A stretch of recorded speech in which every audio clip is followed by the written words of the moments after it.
Hello, welcome to G K series part 2. കുറച്ചധികം വൈകിയില്ലേ, ഇന്ന് അടുത്ത വീഡിയോ പിടിച്ചോ. ഫസ്റ്റ് വീഡിയോയിൽ ജി കെസിനെ പറ്റിയിട്ട് മൊത്തത്തിലുള്ള കുറച്ച് കാര്യങ്ങളൊക്കെ പറഞ്ഞിട്ടുണ്ടായിരുന്നു. നമ്മൾ ഗൈഡ് ലൈൻസ് എല്ലാം നന്നായിട്ട് വായിച്ച് മനസ്സിലാക്കിയിട്ടുണ്ടായിരുന്നു. പിന്നെ ഫണ്ടിങ് എങ്ങനെയാണ് വരണേന്ന് പറഞ്ഞിട്ടുണ്ടായിരുന്നു. പിന്നെ കുറച്ച് കാര്യങ്ങളൊക്കെ പറഞ്ഞിട്ടുണ്ടായിരുന്നു. ഈ വീഡിയോയിൽ പറയണത് എന്താണെന്ന് വെച്ച് കഴിഞ്ഞാൽ, എങ്ങനെ ഡോക്യുമെൻറ്റ്സ് കറക്റ്റായിട്ട് അറേഞ്ച് ചെയ്ത് യൂണിവേഴ്സിറ്റിയിലേക്കോ അല്ലെങ്കിൽ എംബസിയിലേക്കോ, ഇത്തവണ എംബസിയിലേക്ക് നമ്മൾ അയച്ചു കൊടുക്കുന്നത് വെബ്സൈറ്റ് വഴിയാണ്. അപ്പോൾ യൂണിവേഴ്സിറ്റിയിലേക്ക് എങ്ങനെയാണ് അയച്ചു കൊടുക്കേണ്ടത്, ശ്രദ്ധിക്കേണ്ട കാര്യങ്ങൾ, അതൊക്കെയാണ് ഈ വീഡിയോയിൽ പറയുന്നത്. അപ്പോൾ ഇതാണ് നമ്മളുടെ ചെക്ക് ലിസ്റ്റിൽ ഏതൊക്കെ ഫോമുകളാണ് വേണ്ടതെന്നുള്ളത് കറക്റ്റായിട്ട് എഴുതിയിട്ടുണ്ട്. ഇപ്പോൾ മാസ്റ്റേഴ്സിൻ്റെ പറ്റിയിട്ട് ഞാൻ കൂടുതൽ സംസാരിക്കുന്നതെന്ന് പറഞ്ഞിട്ടുണ്ടായിരുന്നു. അപ്പം മാസ്റ്റേഴ്സിനുള്ള കോളം നോക്കുക. അപ്പോൾ അതിനകത്ത് റിക്വയർഡ് എന്നും പറഞ്ഞു കൊടുത്തിട്ടുണ്ട്, ഓപ്ഷണൽ എന്നും പറഞ്ഞു കൊടുത്തിട്ടുണ്ട്. അപ്പോൾ റിക്വയർഡ് ഡോക്യുമെൻറ്റ്സ് എന്തായാലും വേണം, ഒന്നുപോലും മിസ് ചെയ്ത് കളയരുത് എന്നാണ് അതിൻ്റെ അർത്ഥം. അപ്പോൾ ആദ്യം തന്നെ കിടക്കുന്നത് ഫോം 1 ആപ്ലിക്കേഷൻ ഫോം, അതാണ്. അപ്പോൾ ആപ്ലിക്കേഷൻ ഫോം ആണ് നമ്മൾ ആദ്യമായിട്ട് ഡിസ്കസ് ചെയ്യാൻ പോകുന്നത്. നോക്കിക്കോ എന്തൊക്കെയാണെന്നുള്ളത്. അതായത് യൂണിവേഴ്സിറ്റി ട്രാക്ക് ആണെങ്കിൽ ആ യൂണിവേഴ്സിറ്റി ട്രാക്കിൻ്റെ അവിടെ സെലക്ട് ചെയ്ത് കൊടുക്കുക. ഇതെങ്ങനെയാണ് നമ്മൾ സെലക്ട് ചെയ്യേണ്ടതെന്ന് വെച്ച് കഴിഞ്ഞാൽ, ഇതിൻ്റെ ഈ ഫോമിൻ്റെ വേർഡ് ഫോം നമുക്ക് ഡൗൺലോഡ് ചെയ്യാൻ പറ്റും. ഇത് വേർഡിൽ ഓപ്പൺ ചെയ്യുക. അതിനുശേഷം നമുക്ക് എഡിറ്റ് ചെയ്യാൻ പറ്റും ഇതിനകത്ത്. അപ്പോൾ നമ്മൾ ഇതുപോലെ ഓരോ കോളങ്ങൾ കൊടുത്തിട്ടുള്ളത് ചെക്ക് ചെയ്യാൻ വേണ്ടിയിട്ട് അതിനകത്ത് ജസ്റ്റ് ഒന്ന് ക്ലിക്ക് ചെയ്താൽ മതി. അപ്പോൾ അത് സെലക്ട് ആയിക്കോളൂ കേട്ടോ. പിന്നെ name of the institution receiving application, അതെന്ന് പറഞ്ഞു കഴിഞ്ഞാൽ നമ്മൾ ഏത് യൂണിവേഴ്സിറ്റിക്കാണോ അയക്കണത് അവിടെ ആ യൂണിവേഴ്സിറ്റിയുടെ ഫുൾ നെയിം എഴുതുക കേട്ടോ. പിന്നെ ആപ്ലിക്കൻസ് ഫുൾ നെയിം. ഇവിടെ നമ്മളൊരു കാര്യം ശ്രദ്ധിക്കാനുണ്ട്. കാരണം കൊറിയയിൽ സർനെയിമാണ് ആദ്യം വരിക. നമ്മുടെ നാട്ടിലൊക്കെ എങ്ങനെയാണ്, കൂടുതലും സർനെയിം അവസാനമാണ് വരിക. അതായത് ഇനീഷ്യലാണ് നമ്മുടെ പേരിൻ്റെയൊക്കെ അവസാനം വരുന്നത്. അപ്പോൾ നമ്മൾ ഇവിടെ എങ്ങനെ ഫില്ല് ചെയ്യേണ്ടതെന്ന് വെച്ച് കഴിഞ്ഞാൽ, നമ്മുടെ പാസ്പോർട്ടിലുള്ള പേര് എന്താണോ അങ്ങനെ തന്നെ എഴുതണം. അവിടെ മാറിപ്പോകരുത്. നമ്മുടെ പാസ്പോർട്ടിലുള്ള പേരാണ് നമ്മൾ ആപ്ലിക്കേഷൻ അയക്കുമ്പോൾ വെക്കേണ്ടത്. പിന്നെ കൺട്രി ഓഫ് സിറ്റിസൺഷിപ്പ് ഏതാണെന്ന് വെച്ച് കഴിഞ്ഞാൽ നമ്മൾ അത് എഴുതുക. ഇന്ത്യൻ സിറ്റിസൺഷിപ്പാണ്, അപ്പോൾ ഇന്ത്യ എന്ന് എഴുതുക കേട്ടോ. പിന്നെ നോക്കിക്കോ, ഇതിനകത്ത് ഡോക്യുമെൻറ്റ്സ് ടു കംപ്ലീറ്റ് അല്ലെങ്കിൽ റിക്വയർഡ്, അതിൽ വരുന്ന കാര്യങ്ങൾ ശ്രദ്ധിക്കുക. ആപ്ലിക്കേഷൻ ഫോം, പിന്നെ പേഴ്സണൽ സ്റ്റേറ്റ്മെൻറ്റ്. ഈ പേഴ്സണൽ സ്റ്റേറ്റ്മെൻറ്റ് വളരെ ഇമ്പോർട്ടൻ്റ് ആയിട്ടുള്ളൊരു കാര്യമാണ്. അതുപോലെ സ്റ്റഡി പ്ലാനും. ഇതൊക്കെ എങ്ങനെ എഴുതേണ്ടതെന്നുള്ളൊരു ചെറിയൊരു ഡിസ്ക്രിപ്ഷൻ ഇവർ തന്നെ കൊടുത്തിട്ടുണ്ട് ഇതിൻ്റെ പേജ് വരാൻ നേരത്ത്. പിന്നെ റിസർച്ച് പ്രപ്പോസൽ, അത് ശരിക്കും PhD ചെയ്യണവർക്ക് അല്ലെങ്കിൽ റിസർച്ച് ചെയ്യുന്നവർക്ക് മതിയത്. പിന്നെ 1 ലെറ്റർ ഓഫ് റെക്കമെൻഡേഷൻ, അത് ഉറപ്പായിട്ടും നമുക്ക് വേണം. ലെറ്റർ ഓഫ് റെക്കമെൻഡേഷൻ എന്ന് പറഞ്ഞു കഴിഞ്ഞാൽ, അപ്പോൾ അതായത് നമ്മുടെ പ്രൊഫസേഴ്സ്, ടീച്ചേഴ്സ്, അവരെ കൊണ്ടൊക്കെ നമുക്കിത് എഴുതിപ്പിക്കാവുന്നതാണ് കേട്ടോ. ലെറ്റർ ഓഫ് ഇൻവിറ്റേഷൻ, ഇതൊക്കെ ഡോക്ടറലിനും റിസർച്ചിനും ഒക്കെ ഉള്ള ഒരു സംഭവമാണ്. മാസ്റ്റേഴ്സിന് അത് വേണമെന്നില്ല. പിന്നെ GKS applicant agreement, personal medical assessment, consent to collect and use personal information, ഇതെല്ലാം നമ്മൾ ഇതുപോലെ അവർക്ക് സൈൻ ചെയ്ത് കൊടുക്കുന്ന കുറച്ച് ഡോക്യുമെൻറ്റ്സ് ആണ് കേട്ടോ. അതെല്ലാം വായിച്ച് നന്നായിട്ട് മനസ്സിലാക്കിയിട്ട് സൈൻ ചെയ്ത് കൊടുക്കുക. നമ്മൾ അതിനെപ്പറ്റി പറയാം.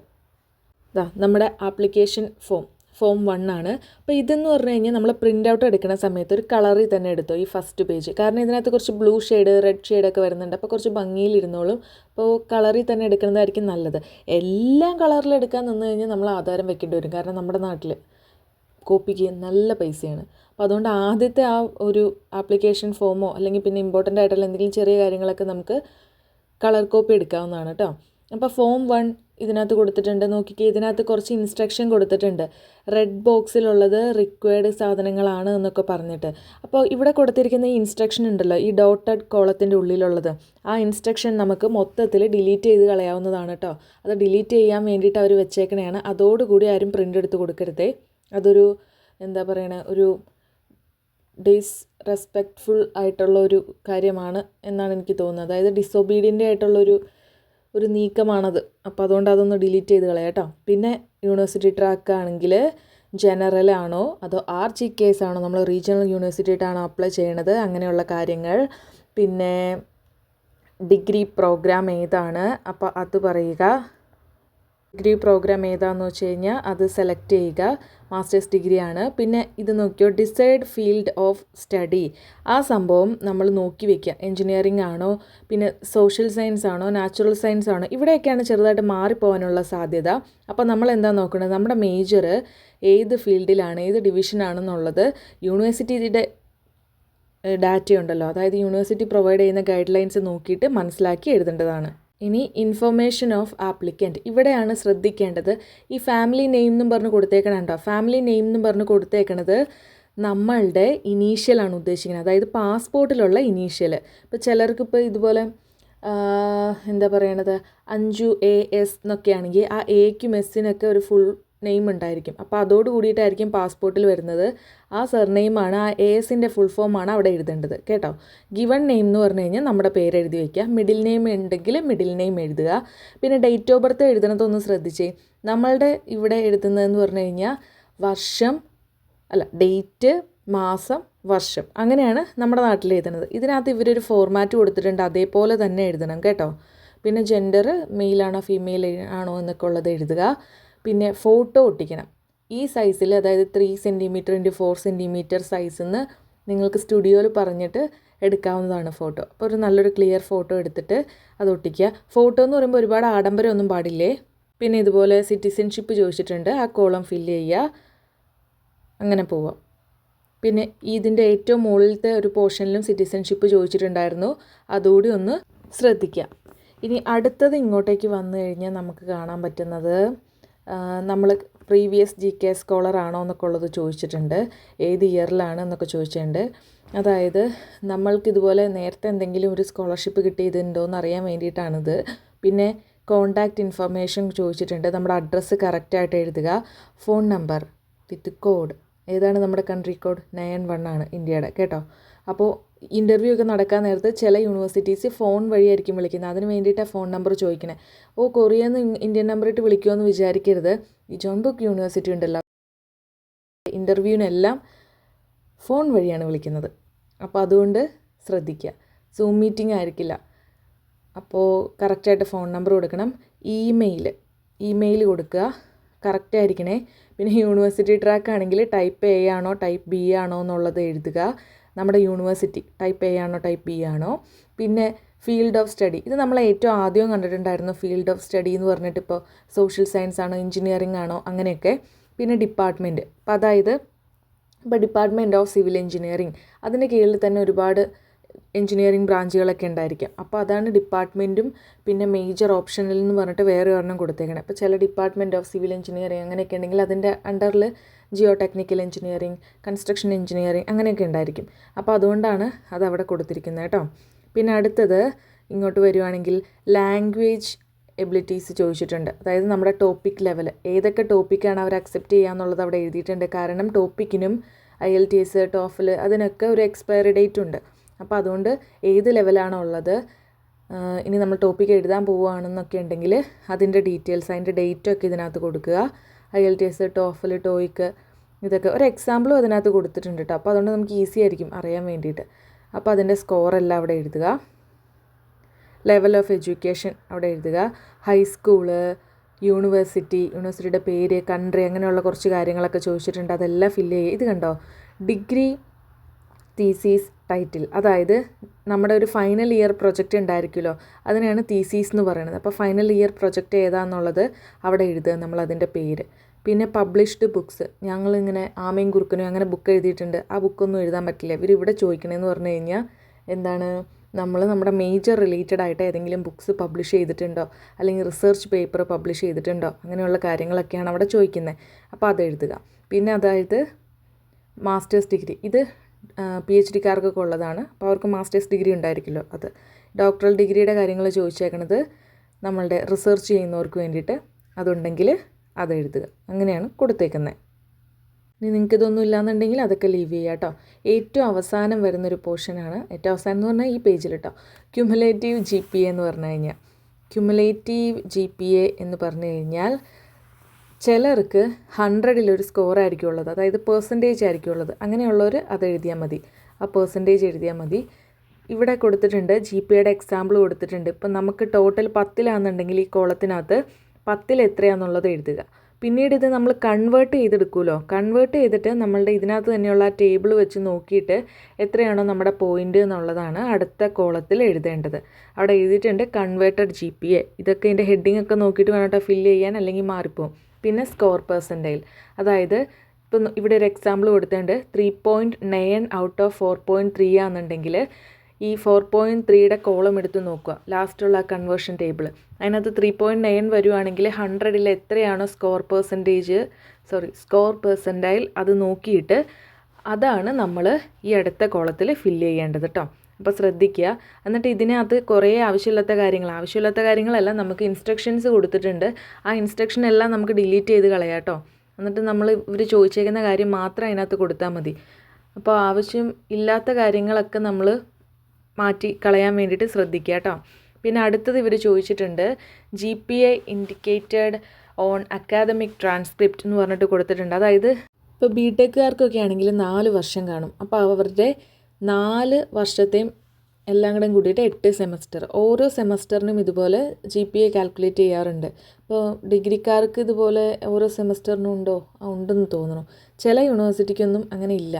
അപ്പോൾ ഇല്ലയെന്നുണ്ടെങ്കിൽ നമുക്ക് ലീവ് ചെയ്യാം, അല്ലെങ്കിൽ നമുക്കിതുപോലെ സെമസ്റ്റർ വൈസുള്ള GPA അവിടെ എഴുതാൻ വേണ്ടിയിട്ടൊരു കോളമുണ്ട്, അത് ഫില്ല് ചെയ്യുക.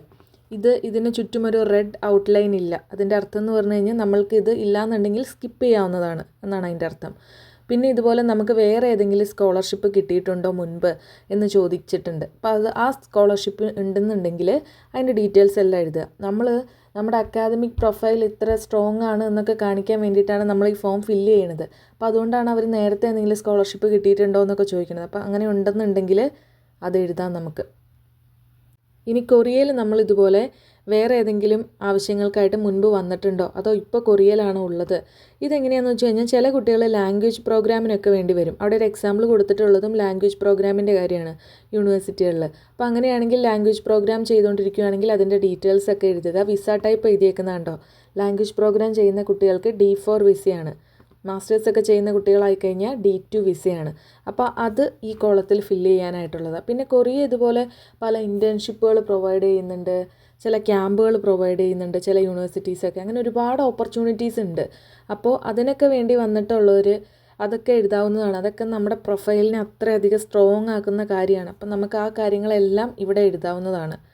നമ്മൾ ടൂർ വന്നിട്ടുണ്ടെങ്കിൽ അതൊന്നും എഴുതാൻ പറ്റില്ല കേട്ടോ. ഇവർ അക്കാദമിക് ആയിട്ടുള്ള കാര്യങ്ങളൊക്കെ ചോദിക്കണം. കൊറിയയിൽ ഞാൻ നേരത്തെ ചെറി ബ്ലോസം കാണാൻ വന്നിട്ടുണ്ട്, അതൊന്നും ഇവിടെ എഴുതാൻ പറ്റില്ല. ഓക്കെ, അതൊന്നും എഴുതില്ല എന്നറിയാം, ഞാൻ ചുമ്മാ പറഞ്ഞതേ ഉള്ളൂ കേട്ടോ. ഇപ്പം ഇനി എന്തൊക്കെയാണ് പറയുന്നത്, ഞങ്ങൾ എത്ര പൊട്ടികളാണോ? അങ്ങനെയൊന്നുമല്ല കേട്ടോ, ഞാൻ ചുമ്മാ പറഞ്ഞതാണേ. പിന്നെ ലാസ്റ്റ് ഇതുപോലെ നമുക്ക് ഒരു സ്റ്റേറ്റ്മെൻറ്റ് കൊടുത്തിട്ടുണ്ട്. ഡേറ്റ്, ആപ്ലിക്കൻസ് ഫുൾ നെയിം, ഇതൊക്കെ നമുക്ക് ടൈപ്പ് ചെയ്യാം. പിന്നെ സിഗ്നേച്ചർ ഇതുപോലെ പ്രിൻ്റ് എടുത്തതിന് ശേഷം നമ്മൾ സൈൻ ഇട്ടാൽ മതി. ഓക്കെ, അടുത്തതായിട്ട് ഇതിനകത്ത് പറയാൻ പോകുന്നത് ഫോം 2 പേഴ്സണൽ സ്റ്റേറ്റ്മെൻറ്റ്. ഇതാണ് വലിയൊരു കാര്യം. അപ്പം നമ്മൾക്ക് ഈ ഫോം 2 പേഴ്സണൽ സ്റ്റേറ്റ്മെൻറ്റ് ഇതിപ്പോൾ ഈ സ്ക്രീനിൽ ഇതുപോലെ പകുതിയായിട്ടാണ് കിടക്കണം. അതായത് മറ്റേ ഫോമിൻ്റെ തൊട്ട് താഴെ തന്നെ ഇത് വന്നേക്കണേ. ഇത് നമുക്ക് വേർഡിൽ താഴത്തോട്ട് എൻ്റർ അടിച്ച് പോവാം കേട്ടോ. എന്നിട്ട് ഇത് 3 പേജിലായിട്ട് കറക്റ്റായിട്ട് ഫില്ലാക്കി വെച്ചിട്ട് നമുക്ക് പ്രിൻ്റ് എടുക്കാവുന്നതാണ് കേട്ടോ. അതൊക്കെ അറേഞ്ച് ചെയ്യാവുന്നതേ ഉള്ളൂ. ഇതിനകത്ത് നമുക്ക് എങ്ങനെ എഴുതണ്ടേന്നുള്ള കുറച്ച് ഇൻസ്ട്രക്ഷൻസ് കൊടുത്തിട്ടുണ്ട്. ഇൻസ്ട്രക്ഷൻ എല്ലാം വായിച്ച് മനസ്സിലാക്കിയതിന് ശേഷം ഡിലീറ്റ് ചെയ്തിട്ട് വേണം കേട്ടോ ഇത് പ്രിൻ്റ് എടുക്കാൻ വേണ്ടിയിട്ട്, അല്ലെങ്കിൽ കുറേ സ്ഥലം അങ്ങോട്ട് പോവും. അപ്പോൾ ഇവർ ചോദിച്ചേക്കുന്നത് നോക്കിക്കേ, മസ്റ്റായിട്ട് ശ്രദ്ധിക്കേണ്ട ഒരു കാര്യം, please type in Korean or English. കൊറിയനിലോ ഇംഗ്ലീഷിലോ ആണ് നമുക്കിത് എഴുതാൻ പറ്റുന്നത്. പിന്നെ എസ്സേ എങ്ങനെയാണെന്ന് നോക്കിക്കേ, സിംഗിൾ സ്പേസ്ഡ് ആയിരിക്കണം. അതായത് ഒരു വാക്ക് കഴിഞ്ഞിട്ട് പിന്നെ നമ്മൾ ഒരു സ്പേസ് ആണ് ഇടുള്ളൂ. അതാണ് സിംഗിൾ സ്പേസ് എന്ന് പറഞ്ഞേക്കണം കേട്ടോ. 3 പേജസ് എഴുതിയേക്കണുണ്ടോ? പിന്നെ നോക്കിക്കേ, ഫോൺ ടൈപ്പ് ഇതിനകത്ത് പറഞ്ഞിട്ടുണ്ട്. ടൈംസ് ന്യൂ റോമനിലാണ്, ഇംഗ്ലീഷിലാണെങ്കിൽ നമ്മൾ ചെയ്യേണ്ടത്. കൊറിയനിലാണെങ്കിൽ അവിടെ ഒരു ഫോണ്ട് ഏതാണെന്നുള്ളത് കൊടുത്തിട്ടുണ്ട്. പിന്നെ സൈസ് നോക്കിക്കേ, 11-ലായിരിക്കണം. കുറച്ച് അധികം ഞാൻ 3 പേജിൽ തള്ളിക്കയറ്റാം, എന്നാൽ 9 ചെയ്യാം, അങ്ങനെയൊന്നും വിചാരിക്കരുത്. 11 തന്നെ ചെയ്യണം കേട്ടോ. ഇതിനകത്ത് ഇവർ പറഞ്ഞിട്ടുണ്ട് നമ്മൾ സാധാരണ ടൈപ്പ് ചെയ്യണ പോലെ തന്നെ ടൈപ്പ് ചെയ്യുക. അപ്പോൾ ഇതിനകത്ത് ഞാനൊരു മണ്ടത്തരം കാണിച്ചിട്ടുണ്ടായിരുന്നു ഏറ്റവും ആദ്യത്തെ തവണ കൊടുത്തപ്പോൾ. ഞാൻ ഏതോ യൂണിവേഴ്സിറ്റിയിൽ അയച്ചു കൊടുക്കുന്ന സമയത്ത് അവർ പറഞ്ഞിട്ടുണ്ടായിരുന്നു എല്ലാം ക്യാപ്സിൽ വേണമെന്ന്. ഞാൻ എല്ലാം ക്യാപിറ്റൽ ലെറ്ററിലാണ് ഏറ്റവും ആദ്യത്തെ തവണ കൊടുത്തത്. ഈ പെണ്ണ് എന്തൊരു മണ്ടിയാണെന്ന് വിചാരിക്കുന്നുണ്ടായിരിക്കും. പക്ഷേ ഇപ്പം നിങ്ങൾക്ക് എന്നെ അറിയില്ലാത്ത കാരണം ഞാനത് പറയുകയാണ്. അങ്ങനെ മിസ്റ്റേക്ക് ആരും എടുത്തെടുത്ത് കേട്ടോ. ഞാൻ ആ ഒരു ഓർമ്മയിലാണ് അത് ചെയ്തിട്ടുണ്ടായിരുന്നത്. പിന്നെ ആദ്യത്തെ തവണ അയക്കാൻ നേരത്തെ ഇതുപോലെ ഒരു 4-5 ദിവസത്തിൻ്റെ ഉള്ളിലാണ് ഞാനിത് പ്രിപ്പയർ ചെയ്തിട്ട് അയക്കണം. അതുകൊണ്ട് എനിക്ക് ഒരുപാട് വായിക്കാനൊന്നും അങ്ങനെ നേരം കിട്ടിയില്ല. ആദ്യത്തെ തവണ ഇതുപോലെ നന്നായിട്ട് പൊട്ടി. പല ഡോക്യുമെൻറ്റ്സ് എൻ്റെ കയ്യിൽ ഉണ്ടായിരുന്നില്ല. പിന്നെ നോക്കിക്കോ, ഇവിടെ എന്തൊക്കെ കാര്യങ്ങളാണ് നമ്മൾ ഈ എസ്സേയിൽ ഇൻക്ലൂഡ് ചെയ്യണമെന്നുള്ളത് കൊടുത്തിട്ടുണ്ട് കേട്ടോ. Motivations with which you apply for this programme. അതെന്താ പറയണതെന്ന് വെച്ച് കഴിഞ്ഞാൽ നമ്മൾ ഈ സ്കോളർഷിപ്പിന് അപ്ലൈ ചെയ്യാൻ നമുക്കുണ്ടായ മോട്ടിവേഷൻ ഇതെന്ന് പറഞ്ഞു കഴിഞ്ഞാൽ എഴുതാൻ നേരത്ത് നമ്മളൊരു ട്രൂലി അക്കാദമിക് ഒരു കൺസെപ്റ്റിൽ എഴുതുക കേട്ടോ. എനിക്ക് ബി ടി എസിനെ കാണണം, എന്തായാലും ബി ടി എസിനെ കാണണമെന്ന് എല്ലാവർക്കും ആഗ്രഹം ഉണ്ടായിരിക്കും. പക്ഷേ അതൊന്നും നമ്മൾ ഇവരോട് പറയരുത്. ഇവരോട് പറഞ്ഞു കഴിഞ്ഞാൽ ഇവർ നമ്മൾ ഓടിക്കും. അതുകൊണ്ട് കെ ഡ്രാമയുടെ കാര്യം, സിനിമയുടെ കാര്യം, പിന്നെ ബി ടി എസിൻ്റെ കാര്യം പ്രത്യേകിച്ച് ഇങ്ങനെയുള്ള കാര്യങ്ങളൊന്നും കെ പോപ്പിനെയൊക്കെ പറ്റിയിട്ട് ഇതിനകത്ത് പറയരുത്. ട്രൂലി അക്കാദമിക് ആയിട്ടുള്ള കാര്യം പറയുക. കാരണം ഇത് സൗത്ത് കൊറിയ നന്നായിട്ട് പഠിക്കുന്ന കുട്ടികൾക്ക് ഒരു എന്താ പറയണത്, അവരുടെ കൺട്രി ഒരു റെസ്പെക്റ്റ് എന്നുള്ള രീതിയിൽ കൊടുക്കുന്ന ഒരു സ്കോളർഷിപ്പാണിത്. അതായത് നന്നായിട്ട് പഠിക്കണം എന്ന് ആഗ്രഹമുള്ള, ഫിനാൻഷ്യലി ഹെൽപ്പ് വേണ്ട കുട്ടികൾക്ക് വേണ്ടിയിട്ട് കൊടുക്കുന്ന. അപ്പം നമ്മളതിന് അത്രയധികം ഒരു വാല്യൂ കൽപ്പിക്കണം. അപ്പോൾ ഇവർ എന്താ പറയണത്, ഒരു അക്കാദമിക് ആയിട്ടുള്ള കാര്യങ്ങളാണ് ഉദ്ദേശിക്കുന്നത്. അപ്പോൾ അതിൻ്റെ മോട്ടിവേഷൻസൊക്കെ എഴുതാം. മോട്ടിവേഷൻസ് എന്ന് പറഞ്ഞു കഴിഞ്ഞാൽ ഇപ്പോൾ നമ്മൾ പറയുകയാണ്, നമ്മൾ പഠിക്കാൻ ആവശ്യമായിട്ട് നമ്മളെ മോട്ടിവേറ്റ് ചെയ്ത എല്ലാ കാര്യങ്ങളും ഒക്കെ നമുക്കിവിടെ പറയാം. സാധാരണയായിട്ട് എഴുതി തുടങ്ങുമ്പോൾ നമ്മളൊരു കോട്ടോ നമ്മളെ സ്വാധീനിച്ച ആരെങ്കിലും ഒരു സ്പെഷ്യൽ പേഴ്സണെ പറ്റിയോ അങ്ങനെ എന്തെങ്കിലുമൊക്കെ നമുക്ക് വെച്ച് തുടങ്ങാവുന്നതാണ് ഇത് കേട്ടോ. ഒരു കോട്ടൊക്കെ വെച്ചിട്ട് തുടങ്ങുന്നതായിരിക്കും നല്ലത്. അല്ലെങ്കിൽ ഒരു ബുക്കിലെ ലൈൻ അങ്ങനെയൊക്കെ നമുക്ക് തുടങ്ങാവുന്നതാണ് കേട്ടോ. ഒരു നല്ലൊരു തുടക്കം വേണം ഇതിന്. പിന്നെ ഇവർ പറയുന്നുണ്ട് എഡ്യൂക്കേഷണൽ ബാക്ക്ഗ്രൗണ്ട്. അപ്പം നമ്മുടെ ബാക്ക്ഗ്രൗണ്ട്, നമ്മൾ എന്തൊക്കെയാണ് പഠിച്ചത്, എന്താണ് അതുകൊണ്ട് ഉദ്ദേശിക്കുന്നത്, ആ കോഴ്സിനെ പറ്റിയിട്ട് കുറച്ച് കാര്യങ്ങൾ, അങ്ങനെയുള്ള നമ്മൾ ആ പഠിച്ച ആ സമയത്ത് നമുക്ക് കിട്ടിയ കാര്യങ്ങൾ അങ്ങനെയുള്ളതൊക്കെ ഡിസ്ക്രൈബ് ചെയ്യുക. പിന്നെ significant experience you have had. അതായത് നമ്മൾ ഈ കോഴ്സ് എടുത്തിട്ടുണ്ടെങ്കിൽ നമ്മളിപ്പോൾ എന്താ പറയുക, സ്പെഷ്യലായിട്ട് എന്തെങ്കിലും പ്രൊജക്റ്റ് ചെയ്തു, അല്ലെങ്കിൽ നമ്മുടെ യൂണിവേഴ്സിറ്റി ഒരു സ്പെഷ്യലായിട്ട് എന്തെങ്കിലും പ്രോഗ്രാമിൽ പാർട്ടിസിപ്പേറ്റ് ചെയ്തു നമ്മുടെ മേജർ റിലേറ്റഡ് ആയിട്ട്, അപ്പം നമ്മളും അതിനകത്ത് ഉണ്ടായിരുന്നു, അങ്ങനെയൊക്കെ ഉണ്ടെന്നുണ്ടെങ്കിൽ നമ്മൾക്ക് ആ കാര്യങ്ങളൊക്കെ ഇവിടെ പറയാവുന്നതാണ്. നമ്മൾ പേപ്പർ പബ്ലിഷ് ചെയ്ത കാര്യം, അങ്ങനെ അക്കാദമിക്കലി നമുക്ക് എല്ലാ ബെസ്റ്റായിട്ടുള്ള എല്ലാ കാര്യങ്ങളും നമുക്കിവിടെ പറയാം. നമുക്ക് കിട്ടിയ എക്സ്പീരിയൻസ്, ഇപ്പം നമ്മൾ ഏതെങ്കിലും ഒരു വലിയ മേജറായിട്ടുള്ള എന്താ പറയുക ഫാക്ടറി, കമ്പനി അങ്ങനെ ഇതൊക്കെ വിസിറ്റ് ചെയ്തിട്ടുണ്ടെങ്കിൽ അവരുമായിട്ടൊക്കെ നമുക്കൊരു കൊളാബറേഷനൊക്കെ കിട്ടിയിട്ടുണ്ടെങ്കിൽ അങ്ങനെയുള്ള കാര്യങ്ങളൊക്കെ നമുക്ക് ഇതിനകത്ത് പറയാം കേട്ടോ. പിന്നെ person or events that have had A significant influence on you. അതായത് നമ്മളെ സ്വാധീനിച്ചിട്ടുള്ള ഒരാളെ പറ്റിയിട്ട് നമുക്ക് ഇവിടെ പറയാവുന്നതാണ്. അവരിൽ നിന്ന് നമ്മൾക്ക് എന്തൊക്കെയാണ് കിട്ടിയത്, എങ്ങനെയാണ് നമുക്ക് മോട്ടിവേഷൻ കിട്ടിയത് അവരുടെ അടുത്തുനിന്ന്, അങ്ങനെയുള്ള കാര്യങ്ങളൊക്കെ നമുക്ക് പറയാം. നമ്മളെ ഇൻഫ്ലുവൻസ് ചെയ്തത് അങ്ങനെയൊക്കെ. പിന്നെ ഇവർ പറയുന്നുണ്ട് നമുക്ക് കിട്ടിയ അവാർഡുകളൊക്കെ ഇതിനകത്ത് പറയാം. ഇപ്പോൾ എന്താ പറയണേ, നമ്മൾ ആപ്ലിക്കേഷൻ അയക്കുന്ന സമയത്ത് ഞാൻ പറഞ്ഞിട്ടുണ്ടായിരുന്നു ഇതുപോലെ നമുക്ക് കിട്ടിയേക്കുന്ന എല്ലാ അവാർഡ് അതിൻ്റെയൊക്കെ കോപ്പി, സർട്ടിഫിക്കറ്റുകളുടെ കോപ്പിയൊക്കെ വെക്കാം അങ്ങനെ പറഞ്ഞിട്ടുണ്ടായിരുന്നു. ഇവിടെ പേഴ്സണൽ സ്റ്റേറ്റ്മെൻറ്റിൽ എഴുതാൻ നേരത്തെ അതെല്ലാം ഇങ്ങനെ നിരത്തി പിടിച്ച് എഴുതണമെന്നില്ല, 1-2 അതായത് മേജറായിട്ടുള്ള കാര്യങ്ങളൊക്കെ പറയാം കേട്ടോ. ഇപ്പോൾ എനിക്ക് LKG പഠിക്കുമ്പോൾ എനിക്ക് മിഠായി പെറുക്കലിന് സമ്മാനം കിട്ടി. മിഠായി പെറുക്കൽ അത്ര മോശം കാര്യമൊന്നുമല്ല, ഒരുപാട് ടാലൻറ്റ് വേണ്ട കാര്യമാണ് മിഠായി പെറുക്കൽ. അപ്പോൾ എന്നാലും അതൊന്നും ഇവിടെ എഴുതണ്ട, നമ്മൾ GKസിന് അപ്ലൈ ചെയ്യാൻ പോവുകയാണ് കേട്ടോ. അപ്പോൾ അതൊന്നും എഴുതണ്ട, നമുക്ക് മേജറായിട്ടുള്ള കാര്യങ്ങളൊക്കെ എഴുതുക. പിന്നെ ഞാനിതുപോലെ കുഞ്ഞിലെ ഒന്നിലും പങ്കെടുക്കില്ലായിരുന്നു, അങ്ങനെ ഒന്നുണ്ടെങ്കിൽ നമ്മളിതുപോലെ ഏതെങ്കിലും വലുതായപ്പോൾ വർക്ക്ഷോപ്പുകൾ അറ്റൻഡ് ചെയ്തത്, നമ്മളേതെങ്കിലും കോഴ്സ് കംപ്ലീറ്റ് ചെയ്ത് അങ്ങനത്തെ കാര്യങ്ങളൊക്കെ ഇവിടെ മെൻഷൻ ചെയ്യാവുന്നതാണ്. നമുക്ക് എന്തെങ്കിലും സ്കില്ലുകളുണ്ടോ, നമ്മൾ എന്തെങ്കിലും പബ്ലിഷ് ചെയ്തിട്ടുണ്ടോ, ഇവിടെ നമുക്ക് മറ്റേ ആമയും കുറുക്കൻ്റെ ബുക്കൊക്കെ പബ്ലിഷ് ചെയ്തിട്ടുണ്ടെങ്കിൽ എഴുതാം കേട്ടോ. അപ്പം നമുക്ക് അതിനകത്തൊരു ഇൻട്രസ്റ്റ് ഉണ്ട്, സ്റ്റോറി ടെല്ലിങ്ങിൽ ഇൻട്രസ്റ്റ് ഉണ്ടെന്നൊക്കെ ഉണ്ടെങ്കിൽ നമുക്കതൊക്കെ ഇവിടെ പറയാം. കുത്തി നിറച്ച് എല്ലാം കൂടെ തള്ളി കയറ്റിയിട്ട് ഞാൻ സകലകലാ വല്ലഭിയാണ് അങ്ങനത്തെ രീതിയിലുള്ള എഴുത്ത് പാടില്ല. നമ്മളൊരു സ്റ്റോറി ടെല്ലിംഗ് പോലെ പോകേണ്ട കാര്യമാണ് പേഴ്സണൽ സ്റ്റേറ്റ്മെൻറ്റ്. അപ്പോൾ ഇതെങ്ങനെ എഴുതണ്ടേന്നുള്ളത് ഇത് ശരിക്കും ഇൻട്രൊഡക്ഷനിൽ പറയേണ്ടതായിരുന്നു ഞാൻ, പക്ഷേ എന്നാലും കേട്ടോ. അതായത് ഇതെങ്ങനെ എഴുതണ്ടേന്നുള്ളത് പല വീഡിയോസും നമുക്ക് അവൈലബിൾ ആണ്. ഇപ്പോൾ ഗൂഗിളിൽ തന്നെ പല ഫോർമാറ്റുകളുണ്ട്, ചില ഏജൻസികളൊക്കെ ഉണ്ട് ഇതുപോലെ ചെയ്തു കൊടുക്കുന്നത്. അപ്പോൾ എന്ന് പറഞ്ഞു കഴിഞ്ഞാൽ എൻ്റെ ഒരു അഭിപ്രായത്തിൽ നമ്മൾ തന്നെ എഴുതുക. ഞാൻ നേരത്തെ പറഞ്ഞിട്ടുണ്ടായിരുന്നല്ലോ, പ്ലാഗിയറിസം ചെക്ക് ചെയ്യണ കുറേ സോഫ്റ്റ്വെയറൊക്കെ യൂണിവേഴ്സിറ്റികളൊക്കെ യൂസ് ചെയ്യുന്നുണ്ട്. അപ്പോൾ അതുകൊണ്ട് നമ്മൾ എന്താ ചെയ്യേണ്ടത്, നമ്മൾ തനിയെ എഴുതുക, എന്നിട്ട് ഇതുപോലെ എഡിറ്റ് ചെയ്യാനൊക്കെ വേണ്ടിയിട്ട് ടൂൾസൊക്കെ ഉപയോഗിക്കുക കേട്ടോ. മൊത്തത്തിൽ സ്ട്രക്ചറൊന്നും മാറ്റിക്കളയരുത്, അതായത് ഗ്രാമർ മിസ്റ്റേക്കൊക്കെ കറക്റ്റ് ചെയ്ത് അങ്ങനെയൊക്കെ നല്ല വൃത്തിയിൽ എഴുതിയെടുക്കുക.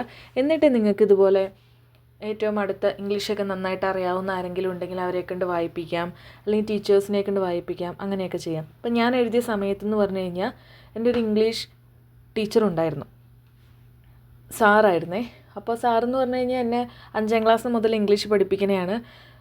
എപ്പോഴും അറിയാം, വീടിൽ നിന്ന് അടുത്തൊക്കെയാണ്. അപ്പോൾ ഞാനിതുപോലെ ഒരു ഫാദർലി അഫെക്ഷനുള്ളൊരു ആളാണ് എനിക്ക്. അപ്പോൾ ഞാൻ സാറിനോട് ഒന്ന് വായിച്ച് നോക്കാമെന്ന് പറഞ്ഞിട്ട് സാറിൻ്റെ കയ്യിൽ കൊടുക്കുക ഞാൻ ചെയ്തിട്ടുണ്ടായിരുന്നത്. അപ്പോൾ സാർ എന്താ ചെയ്തതെന്ന് വെച്ച് കഴിഞ്ഞാൽ, സാറിൻ്റെ മോളുണ്ട്, ആ ചേച്ചി ഇംഗ്ലീഷ് പ്രൊഫസറാണ്. അപ്പോൾ ഞാൻ ചെന്ന സമയത്ത് ആ ചേച്ചി വീട്ടിലുണ്ടായിരുന്നു. എന്നിട്ട് സാർ ആ ചേച്ചിനെ കണ്ടാണ് എൻ്റെ പേഴ്സണൽ സ്റ്റേറ്റ്മെൻറ്റ് തിരുത്തി തന്നിട്ടുണ്ടായിരുന്നത്. അപ്പോൾ ആ ചേച്ചി നല്ല രീതിയിലൊക്കെ എഡിറ്റ് ചെയ്ത് നല്ല ഭംഗിയായിട്ട് എനിക്ക് സെറ്റ് ചെയ്ത് തന്നിട്ടുണ്ടായിരുന്നു പേഴ്സണൽ സ്റ്റേറ്റ്മെൻറ്റ്. അപ്പോൾ അതായത് ഒരുപാട് കാര്യങ്ങളിൽ നിന്നും നമ്മൾ മാറ്റി എഴുതുമല്ല, നമ്മൾ എഴുതിയ കാര്യങ്ങൾ തന്നെ എഡിറ്റ് ചെയ്യാൻ വേണ്ടിയിട്ട് അങ്ങനെ സെൻറ്റൻസൊക്കെ ഇങ്ങനെ മാറ്റി എഴുതാം, അങ്ങനെയൊക്കെ ഉള്ള കാര്യങ്ങൾ.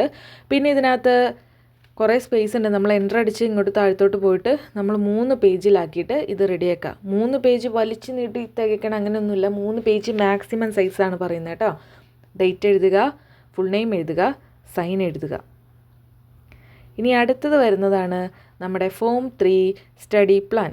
ഇതും 3 പേജാണ് മാക്സിമം പറയുന്നത് കേട്ടോ. ഇൻസ്ട്രക്ഷൻസ് ഇവിടെ കൊടുത്തിട്ടുണ്ട്. വളരെ ഇമ്പോർട്ടൻ്റ് ആയൊരു കാര്യമാണ്. അതായത് നമ്മൾ ഈ പഠിത്തം കൊണ്ട്, അതായത് നമുക്ക് ഈ സ്കോളർഷിപ്പ് കിട്ടി, അപ്പോൾ നമ്മളിത് വേസ്റ്റ് ചെയ്യില്ല, അങ്ങനെ ഒരു ഗ്യാരണ്ടി വേണമല്ലോ അവർക്ക്. അപ്പോൾ നമ്മൾ എന്താണ് ഈ പഠനം കൊണ്ട് ഉദ്ദേശിക്കുന്നത് എന്നുള്ള കാര്യം ഇവിടെ എഴുതാം കേട്ടോ. അപ്പോൾ ലാംഗ്വേജ് സ്റ്റഡി പ്ലാൻ നമ്മൾ ഉറപ്പായിട്ടും കൊറിയയിൽ വരുമ്പോൾ കൊറിയൻ ലാംഗ്വേജ് അറിയണമല്ലോ. അപ്പോൾ ഇവിടെ വരുന്ന സമയത്ത് നമുക്ക് എങ്ങനെയാണ് ഈ ലാംഗ്വേജ് ബാരിയേഴ്സൊക്കെ നമ്മൾ അഡാപ്റ്റ് ചെയ്യാന്നുള്ള കാര്യങ്ങളൊക്കെയാണ് ഇവിടെ എഴുതേണ്ടത്. അതായത് നമ്മുടെ മേജർ കൊറിയനിലാണെന്നുണ്ടെങ്കിൽ നമ്മൾ കൊറിയൻ ഒരുപാട് പഠിക്കണം. അപ്പോൾ നിങ്ങൾ എങ്ങനെയാണ് കൊറിയൻ പഠിക്കാൻ ഉദ്ദേശിക്കുന്നത്, അഥവാ ഇനി നമ്മുടെ മേജർ ഇംഗ്ലീഷിലാണ്, നമ്മൾ പേപ്പറെല്ലാം എഴുതേണ്ടത് ഇംഗ്ലീഷിലാണ്, അങ്ങനെയൊക്കെയാണെന്നുണ്ടെങ്കിൽ ഇംഗ്ലീഷ് ലാംഗ്വേജ് എങ്ങനെ മെച്ചപ്പെടുത്താം, അങ്ങനത്തെ ഉള്ള കാര്യങ്ങളൊക്കെയാണ് നമ്മളിവിടെ എഴുതേണ്ടത്.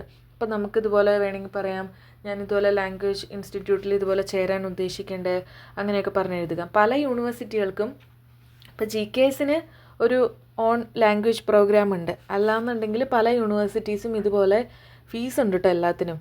ലാംഗ്വേജ് പ്രോഗ്രാം എല്ലാം പ്രൊവൈഡ് ചെയ്യുന്നുണ്ട്. ഇവിടെ ചൊമ്പുക് നാഷണൽ യൂണിവേഴ്സിറ്റിയിൽ ഒരു ലാംഗ്വേജ് സ്കൂളുണ്ട്. അപ്പോൾ ഇവിടെ വന്ന് പഠിക്കുന്ന കുട്ടികൾക്ക് വേണമെങ്കിൽ ഫീസൊക്കെ അടയ്ക്കണം കേട്ടോ. അത്യാവശ്യം നല്ലൊരു ഫീസ് ഉണ്ട് അവിടെ. അപ്പോൾ ആ ഫീസൊക്കെ അടച്ചിട്ട് നമ്മൾക്ക് ലാംഗ്വേജ് ക്ലാസ്സിൽ ചേരാം. അതുപോലെ കുട്ടികളുടെ കൺവീനിയൻസിനനുസരിച്ചാണ് ക്ലാസ്സുകളെല്ലാം ഷെഡ്യൂൾ ചെയ്യുന്നത് ഇവർ. ഇപ്പോൾ സൺഡേ സാറ്റർഡേ ബാച്ചൊക്കെ ഉണ്ട്. അപ്പോൾ എൻ്റെ ഒരു ഫ്രണ്ട് അവിടെ പഠിക്കുന്നുണ്ടായിരുന്നു. അപ്പോൾ അവൾ പറഞ്ഞിട്ടുണ്ട് കുറച്ച് കാര്യങ്ങളൊക്കെ. അപ്പോൾ അങ്ങനെയുള്ള കാര്യങ്ങളൊക്കെ നമുക്ക് ഇവിടെ എഴുതാവുന്നതാണ്. പിന്നെ ഗോൾ ഓഫ് സ്റ്റഡി, പഠിച്ചിട്ട് എന്തായാലും ഒരു കോൺസേർട്ടിന് പോകണം അങ്ങനെയുള്ള കാര്യങ്ങളൊന്നും എഴുതല്ലേ. ഗോൾ ഓഫ് സ്റ്റഡി ഇവിടെ അക്കാദമിക് ആയിട്ടുള്ള കാര്യങ്ങളൊക്കെ ഇവിടെ ചോദിക്കണം. ഇത് ട്രൂലി അക്കാദമിക് ആയിരിക്കും ഈ സ്റ്റഡി പ്ലാൻ. ഓക്കെ, പിന്നെ എന്താണ് goal of study and detailed study plan. നമ്മൾ ഏത് മേജറാണ് ഉദ്ദേശിക്കുന്നത്, ആ മേജർ നമ്മൾ പഠിച്ചുകൊണ്ട് നമ്മൾ എന്താണ് ഉദ്ദേശിക്കുന്നത്, നമുക്കിതുപോലൊരു സ്കോളർഷിപ്പ് തന്നതുകൊണ്ട് ഈ മേജറിൽ നമ്മൾക്ക് എന്താണ് ഇനി വരണവർക്ക് അല്ലെങ്കിൽ നമ്മുടെ രാജ്യത്തിന് കൊറിയയ്ക്ക് ഒക്കെ ചെയ്യാനുള്ളത്, അങ്ങനെയുള്ള കാര്യങ്ങളെല്ലാം ഡീറ്റെയിൽ ആയിട്ട് ഇവിടെ പറയുക കേട്ടോ. Future plan after study. കണ്ടോ, എന്താണ് നമ്മൾ ഉദ്ദേശിക്കുന്നത്? നമ്മൾ തിരിച്ച് നമ്മുടെ കൺട്രിയിലേക്ക് പോകാനാണോ ഉദ്ദേശിക്കുന്നത്, അതോ കൊറിയയിൽ തന്നെ തുടരാനാണോ ഉദ്ദേശിക്കുന്നത്, അങ്ങനെയുള്ള കാര്യങ്ങളൊക്കെ ഇവിടെ എഴുതുക. ശ്രദ്ധിക്കുക, അതായത് നമ്മളൊരു ലക്ഷ്യമില്ലാത്ത രീതിയിൽ ഇവിടെ എഴുതരുത്.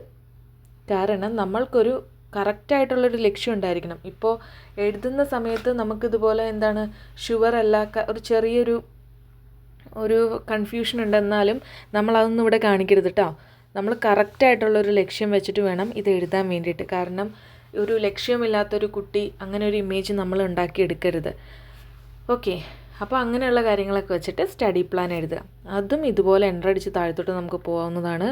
അതൊക്കെ എഴുതി കഴിയുമ്പോൾ date, applicants full name, signature അതൊക്കെ എഴുതുക കേട്ടോ. ഇതങ്ങനെ കണ്ടോ, എൻ്റർ അടിച്ച് നമുക്കിങ്ങനെ താഴത്തോട്ട് മാറ്റി വയ്ക്കാം. അപ്പോൾ അതായത് ഇതൊക്കെ സെൻറ്ററിലൊക്കെ ആക്കി വെക്കണം കേട്ടോ, സൈഡിലൊന്നും കൊണ്ടുപോയി വെക്കരുത്. അപ്പം നമുക്കിതിനകത്ത് അറേഞ്ച് ചെയ്യാൻ പറ്റും. അതുപോലെ അറേഞ്ച് ചെയ്തിട്ട് നല്ല ഭംഗിയിൽ ആക്കിയെടുക്കുക കേട്ടോ. അടുത്തത് റെക്കമെൻഡേഷൻ ലെറ്റർ. അപ്പോൾ ബാക്കിയുള്ള കാര്യങ്ങളൊക്കെ ഇതുപോലെ ടീച്ചർ, പ്രൊഫസറൊക്കെ ഫില്ല് ചെയ്യേണ്ടതാണ്. അവരുടെ പേര്, അവരുടെ ഇൻസ്റ്റിറ്റ്യൂഷൻ, പൊസിഷൻ, ടൈറ്റിൽ, ഇപ്പോൾ ഹെഡ് ഓഫ് ഡിപ്പാർട്ട്മെൻറ്റ്, അല്ലെങ്കിൽ എന്താണ് അസിസ്റ്റൻറ്റ് പ്രൊഫസർ, അങ്ങനെയുള്ള കാര്യങ്ങളൊക്കെ നമുക്ക് ഇവിടെ എഴുതാവുന്നതാണ്. ഇമെയിൽ, അവരുടെ ഇമെയിൽ ഉണ്ടായിരിക്കും, ഒഫീഷ്യൽ ഇമെയിലാണ് എഴുതേണ്ടത്. ഫോൺ നമ്പറും എഴുതാൻ പറഞ്ഞിട്ടുണ്ട്. പിന്നെ അവരാണ് ഇവിടെ ടൈപ്പ് ചെയ്യേണ്ടത്. ഇത് 1 പേജോ 2 പേജസോ ആകാം. ശരിക്കും ഇവിടെ ഉദ്ദേശിക്കുന്നത് എന്താണെന്ന് വെച്ച് കഴിഞ്ഞാൽ, ഇപ്പം നമ്മളുടെ നാട്ടിലൊക്കെ റെക്കമെൻഡേഷൻ ലെറ്റർ എന്ന് പറഞ്ഞു കഴിഞ്ഞാൽ ജസ്റ്റ് എന്തെങ്കിലും ഒരു ചെറിയ കാര്യം എഴുതുന്ന പോലെയാണ്. പക്ഷേ ഇതങ്ങനെയല്ല. ഈ കുട്ടി ഈ സ്കോളർഷിപ്പിന് എത്രമാത്രം ഒരു കേപ്പബിൾ ആണ് എന്ന് പറഞ്ഞിട്ട് ഒരാൾ, നമ്മളുടെ ടീച്ചർ എഴുതുന്ന ഒരു ലെറ്ററാണ്. അപ്പോൾ ഒരുപാട് എന്താ പറയുക, ആൾക്കാർ ഇതുപോലെ ഒരുപാട് കുട്ടികൾ അയക്കണതാണ്. അപ്പോൾ അവർക്കൊക്കെ ഒരുപാട് വലിയ വലിയ ആൾക്കാർ ചിലപ്പോൾ റെക്കമെൻഡേഷൻ ലെറ്ററൊക്കെ കൊടുത്തിട്ടുണ്ടായിരിക്കും. അപ്പോൾ അങ്ങനത്തെ ഒരു സ്റ്റാൻഡേർഡൊക്കെ നമ്മൾ കീപ്പ് ചെയ്തിട്ട് വേണം ഇത് എഴുതേണ്ടത്. അപ്പോൾ നമ്മളല്ല എഴുതേണ്ടത്, നമ്മുടെ ടീച്ചേഴ്സാണ് എഴുതേണ്ടത്. അപ്പോൾ ഈ കാര്യങ്ങളൊക്കെ നമ്മൾ ഈ സ്കോളർഷിപ്പിനെ പറ്റിയിട്ടും ഒരുപാട് പേര് അപ്ലൈ ചെയ്യുന്ന കാര്യമാണ്, അങ്ങനെയുള്ള കാര്യങ്ങളെല്ലാം ഇതിനെപ്പറ്റിയെല്ലാം നമ്മൾ ഇതുപോലെ നമ്മുടെ ടീച്ചറോട് നന്നായിട്ട് സംസാരിച്ചിട്ടുണ്ടാവണം. എന്നാലാണ് അവർക്ക് കറക്റ്റായിട്ട് ഇതിൻ്റെ കാര്യങ്ങളൊക്കെ മനസ്സിലാവുള്ളൂ. എന്നിട്ട് വേണം എഴുതാൻ വേണ്ടിയിട്ട്. ഇപ്പോൾ അക്കാദമിക്കലി നമുക്ക് എന്തെങ്കിലുമൊക്കെ പ്രത്യേകിച്ച് പ്രൈസ് കിട്ടിയിട്ടുണ്ടോ, നമ്മളിന്ന് പ്രൊജക്റ്റിൽ പങ്കെടുത്തിട്ടുണ്ടോ, നമ്മൾ പേപ്പർ പബ്ലിഷ് ചെയ്തിട്ടുണ്ടോ, അങ്ങനെയുള്ള കാര്യങ്ങളൊക്കെ ഇതിനകത്ത് എഴുതാവുന്നതാണ്. പിന്നെ പഠിച്ചുകൊണ്ടിരുന്ന സമയത്ത് എത്ര ബ്രൈറ്റ് ആയിരുന്നു, അങ്ങനത്തെ കാര്യങ്ങളൊക്കെ ഇതിനകത്ത് എഴുതാം. ഒരു തവണ ഇതുപോലെ എൻ്റെ ടീച്ചർ ഇതുപോലെ 2 തവണ എനിക്ക് ലെറ്റർ തന്നിട്ടുണ്ടായിരുന്നു. അതായത് 2 തവണ എന്ന് പറഞ്ഞു കഴിഞ്ഞാൽ 2 ലെറ്റർ തന്നിട്ടുണ്ടായിരുന്നു. അപ്പോൾ ഞാൻ ഒരെണ്ണം കൊടുത്തിട്ട് പിന്നെ ഒരെണ്ണം എൻ്റെ കയ്യിലുണ്ടായിരുന്നു. ഞാനൊരു സേഫ്റ്റിക്ക് വേണ്ടിയിട്ട് 2 വാങ്ങിച്ചിട്ടുണ്ടായിരുന്നേ. അപ്പോൾ ഒരെണ്ണം ഞാൻ ഇങ്ങനെ നോക്കിയപ്പോൾ ടീച്ചർ അങ്ങനത്തെ കുറേ കാര്യങ്ങളൊക്കെ അതിനകത്ത് എഴുതിയിട്ടുണ്ടായിരുന്നു. അങ്ങനെയാണ് ഞാൻ അറിഞ്ഞത്. അപ്പോൾ ഇത് പിന്നെ 1 പേജസോ 2 പേജസോ ഒക്കെ ആവാം. പിന്നെ അവരുടെ സിഗ്നേച്ചർ വെക്കണം, ഡേറ്റ് വെക്കണം. പിന്നെ ഇതിനെങ്ങനെയാണ് പാക്ക് ചെയ്യേണ്ടതെന്നുള്ള കാര്യം ഇൻസ്ട്രക്ഷൻസിൽ പറഞ്ഞിട്ടുണ്ട്. അതായത് ഈ ലെറ്റർ ടീച്ചർ തന്നെ ഫോൾഡ് ചെയ്തിട്ട് അതൊരു എൻവലപ്പിൻ്റെ ഉള്ളിലിട്ടിട്ട് ആ എൻവലപ്പ് നമ്മൾ പശ വെച്ച് ഒട്ടിക്കുമല്ലോ, ഒട്ടിച്ച് കഴിഞ്ഞിട്ട് ആ ഒട്ടിച്ച സ്ഥലത്ത് അവരുടെ സീലും സൈനും വാങ്ങണം. അതായത് ഇത് ആരും ഈ എന്താ പറയുക, GKS അതോറിറ്റിയുടെ അടുത്ത് എത്തുന്നവരെ ഇതാരും ഓപ്പൺ ചെയ്ത് വായിച്ചിട്ടില്ല, നേരെ ഡയറക്റ്റായിട്ട് ടീച്ചറിൻ്റെ അടുത്തുനിന്ന് GKS അതോറിറ്റിയുടെ അടുത്തേക്ക്, അങ്ങനെയുള്ള രീതിയിലാണ് റെക്കമെൻഡേഷൻ ലെറ്റർ പോകേണ്ടത്. അതുകൊണ്ടാണ് അങ്ങനെ ഒരു കാര്യം പറഞ്ഞിട്ടുള്ളത് കേട്ടോ. ഇനി ലെറ്റർ ഓഫ് ഇൻവിറ്റേഷൻ, ഇത് നമ്മൾക്ക് ആവശ്യമില്ല. ഇത് നമ്മൾ PhDക്കാർക്കൊക്കെ ഉള്ള കാര്യമാണ്, R&Dക്കാർക്കൊക്കെ ഉള്ളതാണ്. ഇത് നമ്മൾ ചെയ്യേണ്ട കാര്യമില്ല കേട്ടോ. അതുപോലെ തന്നെ GKS അപ്ലിക്കൻ്റ് എഗ്രിമെൻറ്റ്, ഇത് നമുക്ക് ആവശ്യമുള്ളതാണ്. ഫോം 7 എന്ന് പറഞ്ഞു കഴിഞ്ഞാൽ ഇതെല്ലാം ഓരോന്ന് വായിച്ച് നോക്കിയിട്ട് ടിക്ക് ചെയ്ത് പോകേണ്ടതാണ്. ഈ സ്കോളർഷിപ്പ് നമ്മൾ അപ്ലൈ ചെയ്യുന്ന സമയത്ത് കുറേ കാര്യങ്ങളൊക്കെ നമ്മൾ എഗ്രി ചെയ്യേണ്ടതുണ്ട്. സ്കോളർഷിപ്പിൻ്റെ ടേംസ് ആൻഡ് കണ്ടീഷൻസൊക്കെ, അങ്ങനെയുള്ള കാര്യങ്ങളാണ് ഇവിടെ കൊടുത്തിട്ടുള്ളത്. അതെല്ലാം നമ്മൾ നന്നായിട്ട് വായിച്ച് എല്ലാ കാര്യങ്ങളും വായിക്കണം കേട്ടോ. നമുക്കിപ്പോൾ എന്താ പറയണത്, പല കാര്യങ്ങളും ഇതുപോലെ ചെറിയ ചെറിയ കാര്യങ്ങളാണെങ്കിൽ കൂടി അത് അവർ ഗൈഡ് ലൈൻസിൽ ഉൾപ്പെടുപ്പിച്ചിട്ടുണ്ട്. എന്തെങ്കിലും ഒരു കാര്യം ഉണ്ടായിരിക്കുമല്ലോ അതുകൊണ്ട് എന്തായാലും വായിച്ച് നോക്കുക. അതുപോലെ തന്നെ വായിച്ച് നോക്കിക്കഴിഞ്ഞാൽ ഡേറ്റ്, പേര്, സിഗ്നേച്ചർ, പിന്നെ നോക്കിയേ പേഴ്സണൽ മെഡിക്കൽ അസസ്മെൻറ്റ്. ഇതിനകത്ത് ചോദിച്ചിട്ടുണ്ട് നമുക്ക് അലർജി ഉണ്ടോ, എന്തെങ്കിലും ഇൻഫെക്ഷ്യസ് ആയിട്ടുള്ള ഡിസീസുകൾ നമുക്കുണ്ടോ, അങ്ങനെയുള്ള കാര്യങ്ങളൊക്കെ ഇവിടെ ചോദിച്ചിട്ടുണ്ട്. അതൊക്കെ വായിച്ച് നോക്കിയിട്ട് യെസ് ഓർ നോ ഇടുക. പിന്നെ റീസണൊക്കെ എഴുതാനുള്ളതുണ്ട്. അതായത് നോ ആണെന്നുണ്ടെങ്കിൽ റീസൺ വേണ്ട, യെസ് ആണെന്നുണ്ടെങ്കിൽ റീസണൊക്കെ എഴുതാൻ പറഞ്ഞിട്ടുണ്ട്. അതുപോലെ തന്നെ സിഗ്നേച്ചർ, ഡേറ്റ്, നെയിം അതൊക്കെ ചോദിച്ചിട്ടുണ്ട്. പിന്നെ നമ്മളുടെ ഒരുപാട് കുട്ടികൾ അയച്ചു കൊടുക്കുന്നതാണ് ആപ്ലിക്കേഷൻസ്. അതുപോലെ തന്നെ നമ്മളുടെ ഒരുപാട് പേഴ്സണലായിട്ടുള്ള കാര്യങ്ങളെല്ലാം നമ്മൾ ഈ സ്കോളർഷിപ്പിന് വേണ്ടിയിട്ട് അയച്ചു കൊടുക്കുകയാണ് വേറൊരു സ്ഥലത്തോട്ട്. അപ്പോൾ അവർ ഈ ഡോക്യുമെൻറ്റ്സ് എല്ലാം കുറേ നാളത്തേക്ക് ഇതുപോലെ സൂക്ഷിച്ചു വയ്ക്കും. അപ്പോൾ പേഴ്സണൽ ഡേറ്റയൊക്കെ ഒരുപാടുണ്ടല്ലോ അതിനകത്ത്. അപ്പോൾ അതെല്ലാം നമ്മൾ എഗ്രി ചെയ്തുകൊണ്ടുള്ള കാര്യങ്ങളാണ് ഇവിടെ കൊടുത്തിട്ടുള്ളത്. എത്ര നാളാണ് അവർ സൂക്ഷിച്ച് വെക്കണമെന്നൊക്കെ കൊടുത്തിട്ടുണ്ട്. അതും നമ്മൾ എഗ്രി ചെയ്തിട്ട് ഡേറ്റ്, ഫുൾ നെയിം, സിഗ്നേച്ചർ അതൊക്കെ നമ്മൾ ഇതിനകത്ത് കൊടുക്കുക. അപ്പോൾ ഇത്രയാണ് ഈ ഫോമിൽ വരേണ്ട കാര്യങ്ങൾ. ഇനി നമുക്ക് ബാക്കിയുള്ള കാര്യങ്ങൾ എന്താണെന്ന് നോക്കാം. ഈ ചെക്ക് ലിസ്റ്റ് വേണമെങ്കിൽ നമുക്ക് എക്സ്ട്രാ ഒരു കോപ്പി എടുത്തിട്ട് ഇങ്ങനെ വെക്കാം. അതായത് ഓരോ ഡോക്യുമെൻറ്റും നമ്മൾ കംപ്ലീറ്റ് ചെയ്തതിന് ശേഷം നമുക്ക് ചെക്ക് ലിസ്റ്റ് ടിക്ക് ചെയ്ത് പോകാവുന്നതാണ്. അപ്പോൾ നമുക്ക് ഇന്ന കാര്യം നമ്മൾ റെഡിയാക്കി എന്ന് പറഞ്ഞിട്ട് നമുക്കൊരു കൺഫർമേഷൻ ആവാൻ വേണ്ടിയിട്ട് അത് വളരെ നല്ലൊരു പരിപാടിയാണ്. അപ്പോൾ ആദ്യം തന്നെ ഫോം 1 ഞാൻ പറഞ്ഞ പോലെ പ്രിൻ്റ് എടുക്കുക. കളർ പ്രിൻ്റ് ആയിരിക്കും കുറച്ചുകൂടി നല്ലത്. എന്നിട്ട് എന്താ ചെയ്യേണ്ടത്, നമ്മളിതുപോലെ വേർഡിൽ ഒരു കോളം ടൈപ്പ് ചെയ്തുണ്ടാക്കുക. കോളത്തിൻ്റെ ഉള്ളിൽ എഴുതുക ഫോം 1 ആപ്ലിക്കേഷൻ ഫോം. ഇത് കട്ട് ചെയ്തിട്ട് നമ്മൾ ഈ ആപ്ലിക്കേഷൻ ഫോം ഉണ്ടല്ലോ അതിൻ്റെ ഏറ്റവും റൈറ്റിൽ ടോപ്പിലായിട്ട് പേസ്റ്റ് ചെയ്ത് വെക്കുക. ഇപ്പോൾ ചിലരൊക്കെ പറയുന്നുണ്ട് സ്റ്റിക്കി നോട്ട്സ് ഒക്കെ യൂസ് ചെയ്യുന്നത്. സ്റ്റിക്കി നോട്ട് യൂസ് ചെയ്യണതുകൊണ്ട് എനിക്ക് അത്ര ഒരു ഇതില്ല. ഇതുപോലെ ചെയ്യണതായിരിക്കും കുറച്ച് സ്റ്റാൻഡേർഡ് ആയിട്ടുള്ളൊരു മെത്തേഡ്. അപ്പോൾ അത് റെഡിയാക്കിയതിന് ശേഷം എന്താ ചെയ്യേണ്ടത്, ഇതിപ്പോൾ 1-2 പേജസ് ഉണ്ടല്ലോ. അപ്പോൾ നമുക്ക് ഈ എസ് ഷേപ്പിലുള്ള ഇത് കിട്ടില്ലേ, നമുക്ക് പിൻ കിട്ടില്ലേ, പേപ്പർ പിൻ, അത് വെച്ചിട്ട് നമുക്ക് ഇതൊരുമിച്ച് ആക്കി വെക്കാവുന്നതാണ്. സ്റ്റേപ്ലർ ചെയ്യാമോ എന്ന് എനിക്കറിയില്ല, ചിലർ സ്റ്റേപ്ലർ ചെയ്യാറുണ്ടെന്ന് ഞാൻ കേട്ടിട്ടുണ്ട്. പക്ഷേ ഈ പേപ്പർ പിൻ ആയിരിക്കും നല്ലത്. അത് റെഡിയാക്കി വെക്കുക.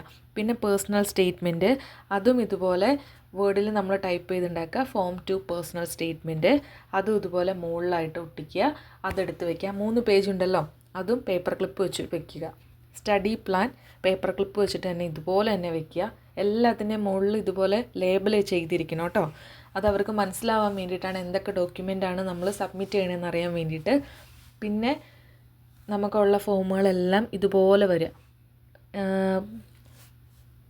ഫോം 9 വരെ എല്ലാവർക്കും ഒരേപോലെ വരുന്ന ഫോംസാണ്. അപ്പോൾ അതെല്ലാം റെഡിയാക്കിയതിന് ശേഷം പിന്നെ അടുത്ത സെക്ഷൻ എന്ന് പറഞ്ഞു കഴിഞ്ഞാൽ നമ്മൾ അപ്പോസ്റ്റൈൽ ചെയ്യേണ്ട സംഭവങ്ങളാണ്. ഈ അപ്പോസ്റ്റൈൽ ചെയ്യേണ്ട കാര്യം, അപ്പോസ്റ്റൈലിനെ പറ്റി കുറച്ച് കാര്യങ്ങൾ പറയാനുണ്ട്. അതായത് നമ്മൾ പുറത്ത് ഒരു രാജ്യത്തോട്ട് പോവുകയാണ്. അപ്പം നമ്മളുടെ സർട്ടിഫിക്കറ്റ് ഒറിജിനലാണ് എന്ന് പറഞ്ഞിട്ട് നമ്മുടെ രാജ്യത്തു നിന്ന് ഒരു കൺഫർമേഷൻ എന്നുള്ള രീതിയിലാണ് അപ്പോസ്റ്റൈൽ അറ്റസ്റ്റേഷൻ നമ്മൾ ചെയ്യണത്. ഇതെല്ലാ കൺട്രീസിൽ പോകുമ്പോഴും ചെയ്യേണ്ട കാര്യം അല്ല. പക്ഷേ അപ്പോസ്റ്റൈൽ കൺട്രീസിലേക്കാണ് കുട്ടികൾ ഇതുപോലെ പഠിക്കാൻ അങ്ങോട്ടും ഇങ്ങോട്ടൊക്കെ പോകണമെന്നുണ്ടെങ്കിൽ നമ്മളിത് ഉറപ്പായിട്ടും ചെയ്തിട്ടുണ്ടായിരിക്കണം. കാരണം ഒരു എന്താ പറയുക, കുറച്ച് രാജ്യങ്ങളുടെ ഒരു അസോസിയേഷൻ ഉണ്ട്. അപ്പോൾ അതിനെയാണ് അപ്പോസ്റ്റൈൽ കൺട്രീസ് എന്ന് പറയണത്. അപ്പോൾ ഈ കൺട്രീസിൽ ഉള്ള കുട്ടികൾ അങ്ങോട്ടും ഇങ്ങോട്ടുമൊക്കെ പഠിക്കാൻ എന്തെങ്കിലും ആവശ്യങ്ങൾക്കൊക്കെ പോവുകയാണെങ്കിൽ നമ്മളിത് എന്തായാലും ചെയ്തിട്ടുണ്ടാവണം. ഇപ്പോൾ UK പോയ എൻ്റെ ഒരു ഫ്രണ്ടിനോട് ഞാൻ ചോദിച്ചിട്ടുണ്ടായിരുന്നു. കാരണം ആദ്യത്തെ തവണ ഇത് ചെയ്യേണ്ട സമയത്ത് എനിക്കറിയില്ലായിരുന്നു എന്താ അപ്പോസ്റ്റൈൽ അറ്റസ്റ്റേഷൻ എന്നുള്ളത്. ഞാൻ അടുത്തുള്ള ഒരു LLBക്ക് പഠിക്കുന്ന ഒരു ചേട്ടനോട് ചോദിച്ചപ്പോൾ ആ ചേട്ടനും അറിവുണ്ടായിരുന്നില്ല. കാരണം ഇത് ചില രാജ്യങ്ങളിലൊക്കെ പോകുമ്പോൾ ചെയ്യേണ്ട കാര്യമാണ്, എല്ലായിടത്തോട്ടും പോകുമ്പോൾ ചെയ്യേണ്ട കാര്യമില്ല. ആ സമയത്തെന്ന് പറഞ്ഞു കഴിഞ്ഞാൽ എല്ലാവരും UKക്കും ഓസ്ട്രേലിയയ്ക്കും കാനഡയ്ക്കൊക്കെ പോകുന്നത്. സൗത്ത് കൊറിയന്ന് ഇപ്പോഴും കൂടുതൽ പേര് കേട്ട് വരുന്നുള്ളൂ. ഇപ്പം ഞാൻ അപ്ലൈ ചെയ്യുന്ന സമയത്ത് വരെ എൻ്റെ ഓഫീസിലൊരു സാർ എൻ്റെ അടുത്ത് ചോദിച്ചത്, സൗത്ത് കൊറിയയ്ക്കൊക്കെ ആരെങ്കിലും പോവുമോ, അങ്ങനെ ചോദിച്ചിട്ടുണ്ടായിരുന്നത്. അപ്പോൾ എന്താ പറയണേ, ഇപ്പോൾ കുറച്ചുകൂടി ആൾക്കാരെല്ലാവരും കൊറിയ എല്ലാവർക്കും ഭയങ്കര താല്പര്യമാണ്. അപ്പോൾ അപ്പോസ്റ്റൈൽ ചെയ്യേണ്ടത് എങ്ങനെയാണെന്ന് വെച്ച് കഴിഞ്ഞാൽ, നമ്മൾക്ക് നേരിട്ട് പോയി അപ്പോസ്റ്റൈൽ ചെയ്യാൻ പറ്റും. പക്ഷേ ഇത് എല്ലാ സമയത്തും അവൈലബിൾ അല്ല. പിന്നെ ഒരുപാട് പ്രോസസ്സുള്ളൊരു കാര്യമാണ്. നമ്മൾ ഒരുപാട് ട്രാവൽ ചെയ്യേണ്ടി വരും. പക്ഷേ നമുക്ക് എമൗണ്ട് കുറവായിരിക്കും, അങ്ങനെ ഞാൻ കേട്ടിട്ടുണ്ട്. ബെറ്റർ നമ്മളൊരു നല്ലൊരു ഏജൻസിനെ കണ്ടുപിടിക്കുക.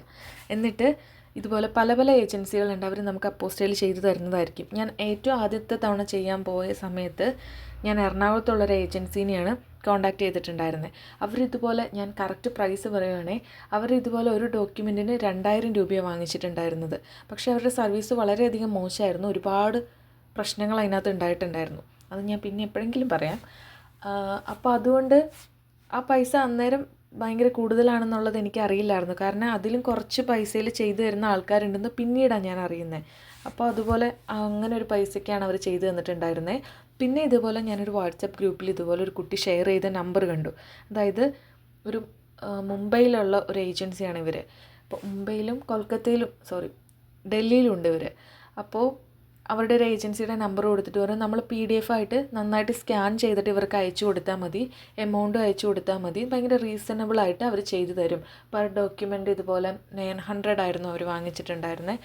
അവർ ചെയ്തു തരും. ഇപ്പോൾ ഒരുപാട് ഡോക്യുമെൻ്റ് ഉണ്ടെന്നുണ്ടെങ്കിൽ അവർ ഡിസ്കൗണ്ടൊക്കെ തരാറുണ്ട്. അങ്ങനെ പറഞ്ഞു. അപ്പം ഞാൻ ഇതുപോലെ ഒരു ദിവസം അവർ കോൺടാക്റ്റ് ചെയ്തിട്ടുണ്ടായിരുന്നു. വളരെ നല്ല സർവീസാണ്. ഞാൻ ഇങ്ങോട്ട് വരുന്നതിന് തൊട്ട് മുൻപ് വരെ അവരുടെ അടുത്തു നിന്നാണ് ചെയ്തിട്ടുണ്ടായിരുന്നത്. അവരുടെ നമ്പർ ഞാനിവിടെ താഴെ കൊടുക്കുക.